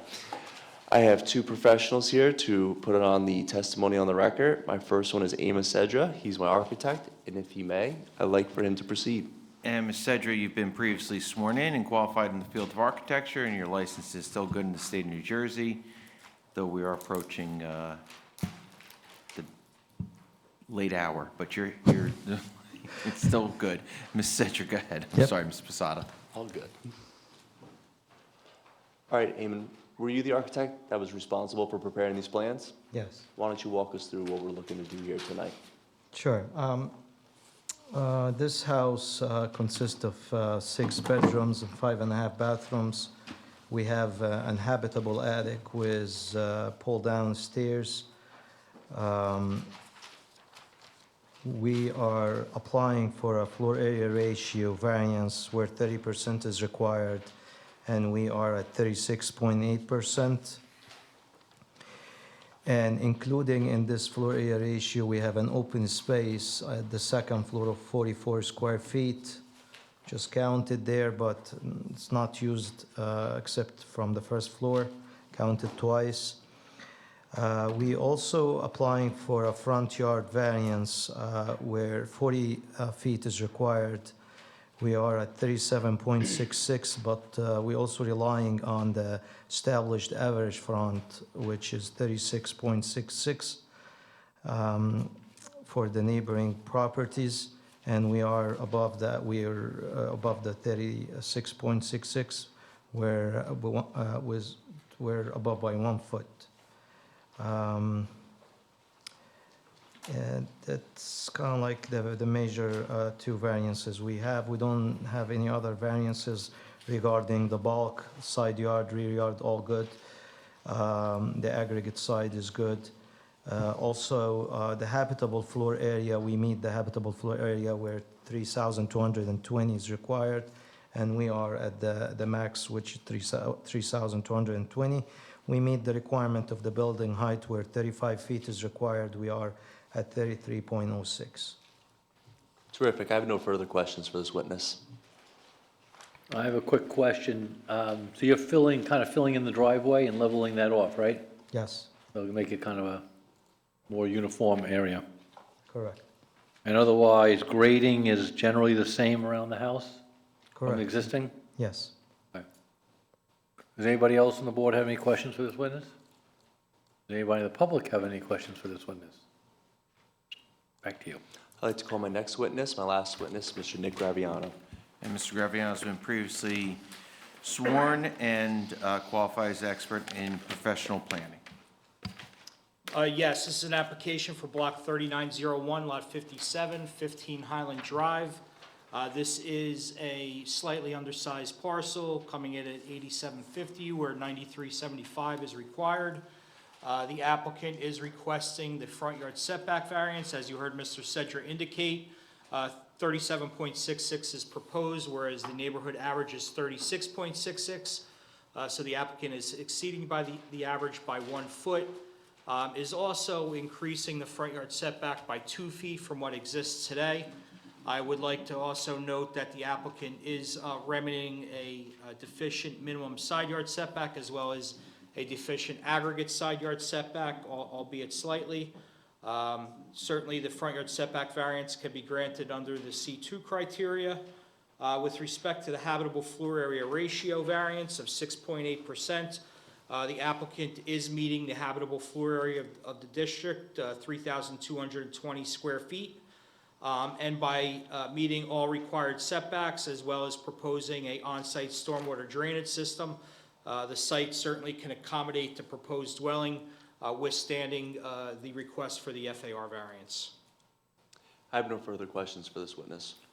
Does anybody on the board have any questions for this witness? Does anybody in the public have any questions for this witness? Would anybody in the public like to make a statement regarding this application? Back to you. I waive my statement. Thank you, sir. Does anyone on the board want to make a statement? Does anybody on the board want to make a motion? No, I'll make a motion to approve. Come on, Peter. Just in case. Yeah. Gotcha. Come on. We're all awake now. Oh, did you second? Horn. Okay, Ms. Khan, Yes. Mr. Horn, Yes. Mr. Kane, yes, Mr. Sherman, Yes. Mr. Wiseman, Yes. Mr. Amati, Yes. Ms. Chair. Yes. Motion carries.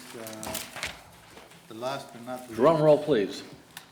Block 1001, Lot 4, 12 Locust Place, application number 2025-113-V, Rodak Builder. Applicant seeks approval for a new single-family residence in violation of the following section, 17097C2, front yard setback 60 feet required, 49.5 feet proposed, 10.5 feet variance requested. 17087C4, habitable floor area 18 feet 18% allowed, 21.6% proposed, 3.6% variance requested. Thank you. Good evening, everyone. Again, my name is Matthew Posada from the law firm Sills, Cummins & Gross, representing the applicant, Rodak Homes Incorporated, in connection with this application for variance relief. The subject property itself requires variance relief for both the bulk and also D4. This is an undersized lot by approximately 3,000 square feet. When looking at the site itself, although a ratio is being requested here, I'd like to point out the other bulk standards, which are all compliant, but for that front yard, but you'll hear more testimony about that shortly, including the fact that the rear yard has significant topo. But I also want to point the board's attention to the building coverage, as the building coverage is approximately 12%, whereby 21% is allowed. So it is significantly undersized for purposes of improvements themselves. With that being said, I'll have two witnesses tonight.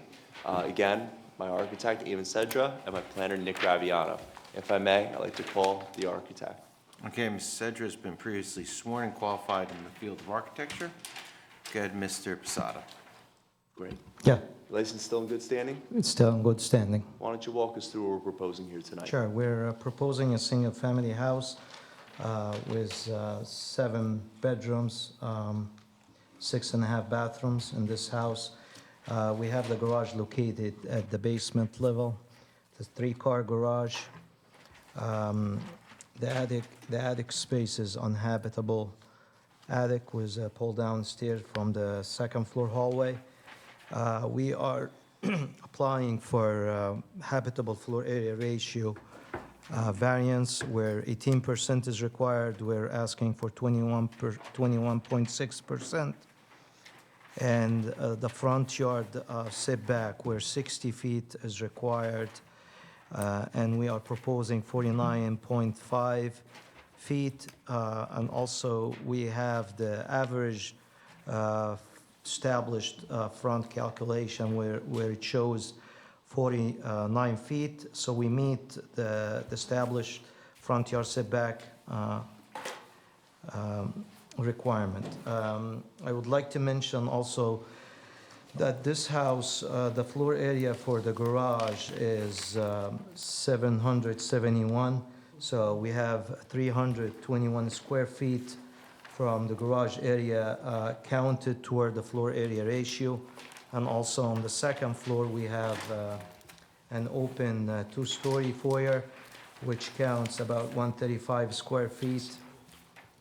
So we have a total of 456 square feet of what we're asking toward the floor area ratio.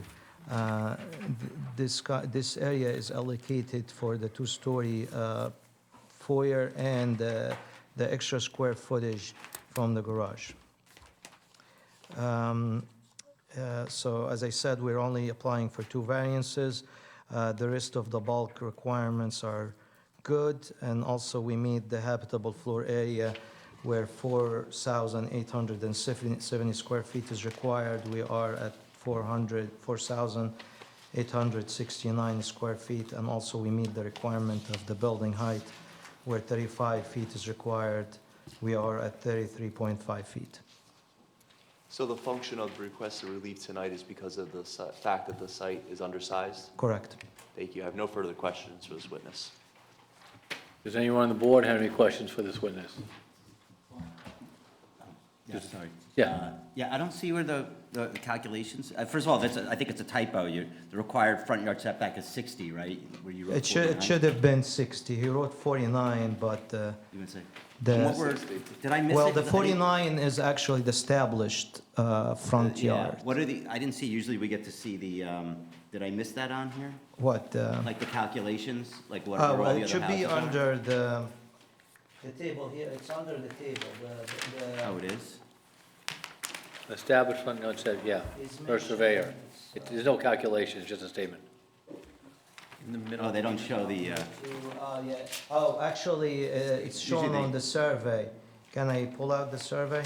yeah.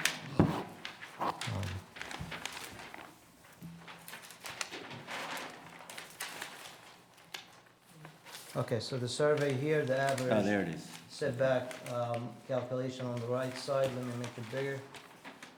Okay, these are the lots and the distance, and this is the average, 49.1, Okay. 0.01. And I assume you didn't go back, I mean, you're allowed to do that because you have the average, but I Yes, assume you we- didn't go back because of the slope? That you wanted, Yeah, I you mean, it's wanted a enough severe usable slope in the backyard, back. is that the okay. Correct, that's the reason Okay, that 'cause we you had so much followed. room, but I And wouldn't- also the existing building was in this requirement as well, which is the existing at 50.7, 50 feet, .7. Right, so you're actually coming closer to give them more backyard. Correct. Okay. Anybody else on the board have any questions for this witness? Does anyone in the public have any questions for this witness? You've been waiting patiently, come on up. Okay, we just need your name and address for the record. Sure, Jonathan Lautman, Lautman, 10 Locust Place, we're the next door neighbor. Okay. Could you explain to me, just so I know, is it fair to say that the house is sort of moving towards 10 Locust Place, that is being stretched in that direction? Toward you, Yeah. are you on the left, you're on the left or right? If you faced your structure, we're to the right. You're to the right, okay. So let's see.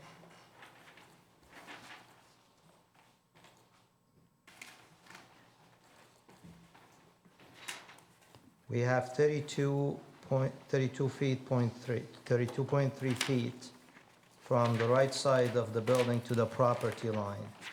And then, I don't know how far is your house, but I think there is a dimension here. I hope it's for your house.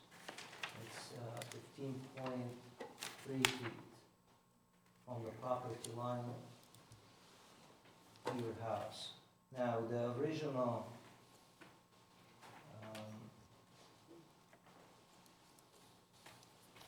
Looks like it was 39.7. the existing right side yard, 39.7, that's the existing. So the new structure is closer to our house? 32.3, yes, it's a little bit closer. About 7 feet. Is that the reason, and you'll have to pardon my lay ignorance here, but there's a provision for a retaining wall? Yes, there is a small retaining wall just for the grading. Does And- that- And it's not a high retaining wall, it's only 2-foot retaining.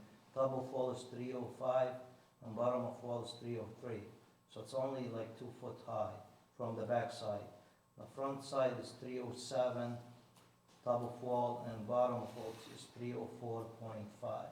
So 2.5 feet. It's not a high wall, it's just a rubble retaining wall. Could you explain to me in lay terms, my not being an architect and being unfamiliar with all of this, just what's, as passing between the two houses, what that's going to look like to somebody who's walking between the houses? Is it going to come up to my knee? Is it going to rise above me? This No, I retaining mean, wall? 2 feet is like this. That's 2 feet from the ground. Okay, so that's the height of the wall. Maybe like this, or 2'6" like this. But it's not a high wall by any means. The wall is put to control the grading between you and him, so we don't touch your grading around your property. And just to control the grading where he needed to raise his grading a little bit on that side. And what's the wall made of? Is it going to be cinder block? Is it going to be? Most likely it will be a landscape wall. What does that mean? It's like Versalock. It's a landscape wall. It's like 12-inch wall. It's not a structural wall, it's just a landscape wall. Like the one that you see around the landscape when there is like difference in grading. So if I'm walking between the houses, it's going to like come up to say my Yeah, knee? just 2 feet. Well, let me ask for a clarification.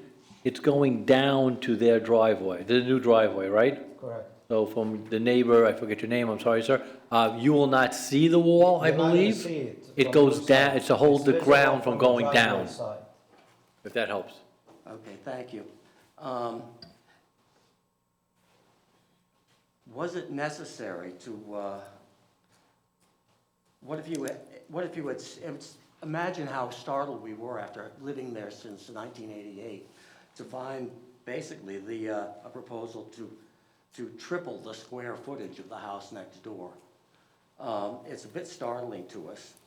And while I recognize that the statute gives you the amount it does, still, an increase of 7.86 to 21.6% is a very big increase in the ratio. It amounts to an increase of 5,055 square habitable feet. That's a big house. We live next door to the other, to the... Sir, you gotta ask a question. Okay, that's a big house. My question is, was it necessary to go from 4,212 feet to 5,055 feet? Well, as I Could you have explained, My question is, could you have stayed within the statutory limits? well, that's not for me to answer. I mean, as I explained also, the increase in the square footage, part of that is giving toward the garage and the two-story foyer. Now, if we take this garage area and turn it to a storage area or part of the basement, I already eliminated 321 square feet. So it's not counted though. Still in the building, but it's not counted. It's a three-car garage? The three-car garage, correct. Why- Was that did you consider that necessary? So what's before the board is the building itself and the request for the variances. And the requests for the variances are limited to the floor area ratio and the front yard. So this board doesn't approve a two-car garage or a three-car garage. That's what their plans show. And that's what their application is for. So questions like, is it necessary, or did you have to do that? That's not necessarily something the board has jurisdiction over. That's what the applicant is presenting. I have just a couple of more questions.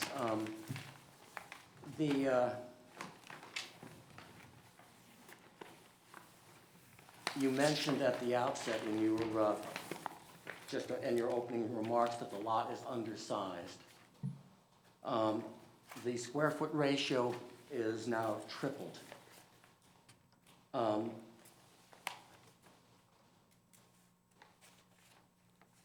To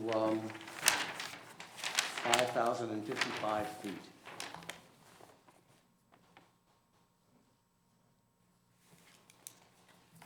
You're talking about...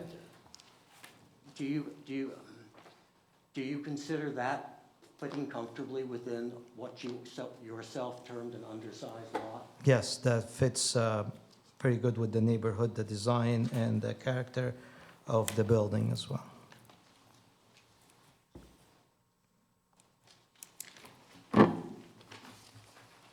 I have a neighbor across the street. Okay, it's, you gotta ask the zoning questions. You will have an opportunity to make comment at the end, though. Okay. I have no further questions. I'll reserve for comments. Don't move. Oh, yeah, we still have to, you didn't go, Mr. Graviano. Mr. Graviano has to go. Okay, so, yeah, you can sit for a second then. Okay, sorry. But, I don't know if there's anybody else. Was there any other questions? I'm sorry. No more questions. I have no Thank further you, questions. Mr. Graviano. And just for the record, Mr. Graviano is previously sworn and qualified in the field of professional planning. Certainly. As Mr. Sedger indicated, there are only two variances being requested with this application. The first related to the front yard setback, requires is 60 feet, proposed is 49.5 feet, a variance of 10.5 feet. The adjoining setback averages came in at 49.01 feet. I've also had a chance to look at the survey of the setback calculations, and the proposed dwelling is in keeping with the setback of the existing dwelling as well as the neighboring dwellings in the community. Certainly, that variance can be granted under the C2 criteria, advancing purpose of zoning A, G, and I, the municipal land use law. It does meet the averaging requirement of the ordinance, so there's certainly no substantial impairment to the zone plan or zoning ordinance with the granting of that variance. The habitable floor area ratio, the applicant is requesting 3.6% in excess of the 18% requirement. The plans do come in at the habitable floor area requirement of the district. The 4,869 square feet is meeting the 4,870 foot requirement of the district. This property does contain adequate side yard setbacks. I would like to note that the neighbor, the house is 32.3 feet from the property line, whereas only 15 feet is required by ordinance, so that setback exceeds the requirement by roughly 17 feet. The applicant is also coming in under the maximum building height. 35 feet is permitted. 33.5 feet is proposed with this building. So looking at these items together, the applicant is also extremely under the building coverage allotment by a little under 9%. Building coverage on this lot would be 21.26%, or 4,784 square feet. The applicant's proposal is at 12.8%, or 2,871 square feet. So this is certainly a site that can accommodate the proposed building, withstanding the request for the FAR variance. The proposal meets purposes of zoning A, G, and I, and could be granted without substantial impairment to the zone plan or zoning ordinance. I have no further questions. Anybody on the board have any questions for this witness? Anybody in the public have any questions for this witness? Anybody in the public want to make a statement? You're up. Okay. So, sir, let me swear you in. Do you swear affirm and tell the truth for the zoning board tonight? I do. Okay, just state and spell your name for the record one more time. Certainly, Jonathan Lautman, Lautman, 10 Locust Place. We're the next door neighbors, I and my wife Karen Goodman, Dr. Karen Goodman. And I have noticed in hearing all of the testimony in many cases tonight, it's basically my first exposure to this rather remarkable subject matter, that the board is very lenient in granting small variance after small variance after small variance, which allows houses to expand into into large parts of the lot, and to the point that they take up so much of the lot that you wonder whether it's pointless or not for them to be there at all. We call these, of course, the slang term for them is McMansions, but it can't be so that to continually grant all of these small variances, which so dramatically expand the existing units, can be good for the community as a whole. Sands make the mountain, ladies and gentlemen, and the aggregate effect of all of this on our block and on our town must be to the same effect as the farmer who killed the goose that laid the golden eggs. Our golden eggs are our greenery and our lands. And what's happening is these lands are being slowly but surely consumed by these small variances, which allow these huge houses on smaller lots and make our neighborhoods less and less attractive to people who'd like to buy starter homes or come to the community. I wish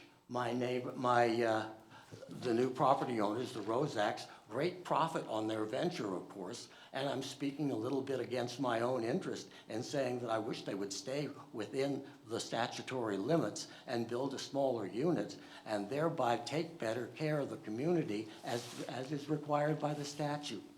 I think we've heard a lot from people tonight expressing the same views, and I'd like to express mine at this point. I do thank the witness for clarifying the business about the retaining wall, which has been of great personal concern to us.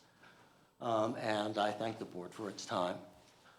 There's another neighbor, I think, who'd like to testify. Sure, thank you. Thank you. Anybody else would like to make a statement? She didn't expect to say this late. We didn't expect to stay this late either. But we're all neighbors trying to get through Do you this. swear affirm and tell the truth for the zoning board tonight? Yes. Can you please state and spell your name for the record? My name is Hannah Kim, and I'm the neighbor. I live in 11 Locust Place across the street. But one thing I don't like, this house is very wide front and very big house. I will feel it block my house. That's it. Okay. Thank you, ma'am. Thank you. Yes, I have a very brief summation. I just want to reiterate to this board that the application meets all bulk standards, but for the front yard, which is a product of the rear yard topo, as well as the habitable floor area ratio, which is a product of it being an undersized lot. I also want to point out to this board that the building coverage itself is approximately only about 60% of what would be permitted pursuant to this R2 zone.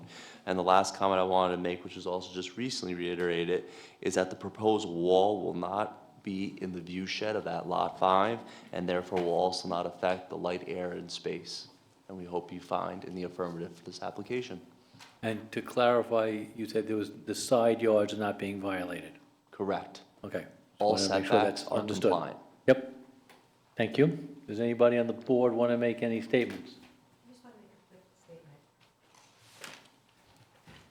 I know it's really late and we want to go home, but I just want to say to the other gentleman left, but thank you so much for coming out and speaking your mind and telling us how you feel. It's really important for us to hear your comments, and we do not take them lightly. We understand. Also understand that we are, as our attorney likes to say, a quasi-judiciary board, and we have to apply the letter of the law. And the reason people come in front of the zoning board is because it's a zoning board of adjustment, right? I would say, I mean, I'm just making this number up out of my head, but I'm going to go with like 90% of the homes in Livingston don't come in front of the zoning board. Most of the homes just are smaller, and then they're just building out to exactly where they're allowed to build, and they don't need to come in front of us. So when you come to us, it's when applicants come to us is because they need an adjustment. Most of the time, it's a small adjustment. Sometimes it's not. And you've seen tonight where we voted no, or we had a lot of conversation about what we think about each application. Each application is not. We look at each one separately. If we approve one, it doesn't necessarily mean we're going to approve the same one. And that, I hope that was evident tonight as you were listening to people, because you've been here all night. You've heard that in some cases we might stand up against something. Other times the lot size is different, the neighborhood is different, and we look at it differently. So I hear what you're saying, and I don't think anybody disagrees in theory, but that's not what our role is, right? Our purview is not necessarily making the law of our town. That's already out there. What we're doing is we're just looking at each application separately and making determinations. So we hear what you're saying, and we just want to thank you for coming out. And I'll add on to that is the reason we're here is to allow for adjustments, right? So that's the nature of the board and the way it's operates, and that's why they bring their professionals, and they go through, they talk to Jackie. There's a whole process. This doesn't just like, hey, let's run in here. So, once again, I appreciate you coming out too and expressing, and we take it very seriously too. So, would anybody like to make a motion? I'll make a motion to approve. I'll second. Okay, Mr. Sherburne? Yes. Mr. Wiseman? Yes. Mr. Kenya, yes. Mr. Horn? Yes. Okay, Mr. Ambati? Yes. Ms. Khan? Yes. Mr. Beer? Yes. Motion carries, and good night. I'd like to thank. Have a good night, everyone. Yeah. You too. I'd like to thank the board for staying late, Jackie especially for staying late, who's got the longest ride home. And Catherine back there, and Andrew's around somewhere. I think he fell asleep under the Yes. under the desk. So, motion to adjourn? Done. You did hit record, right?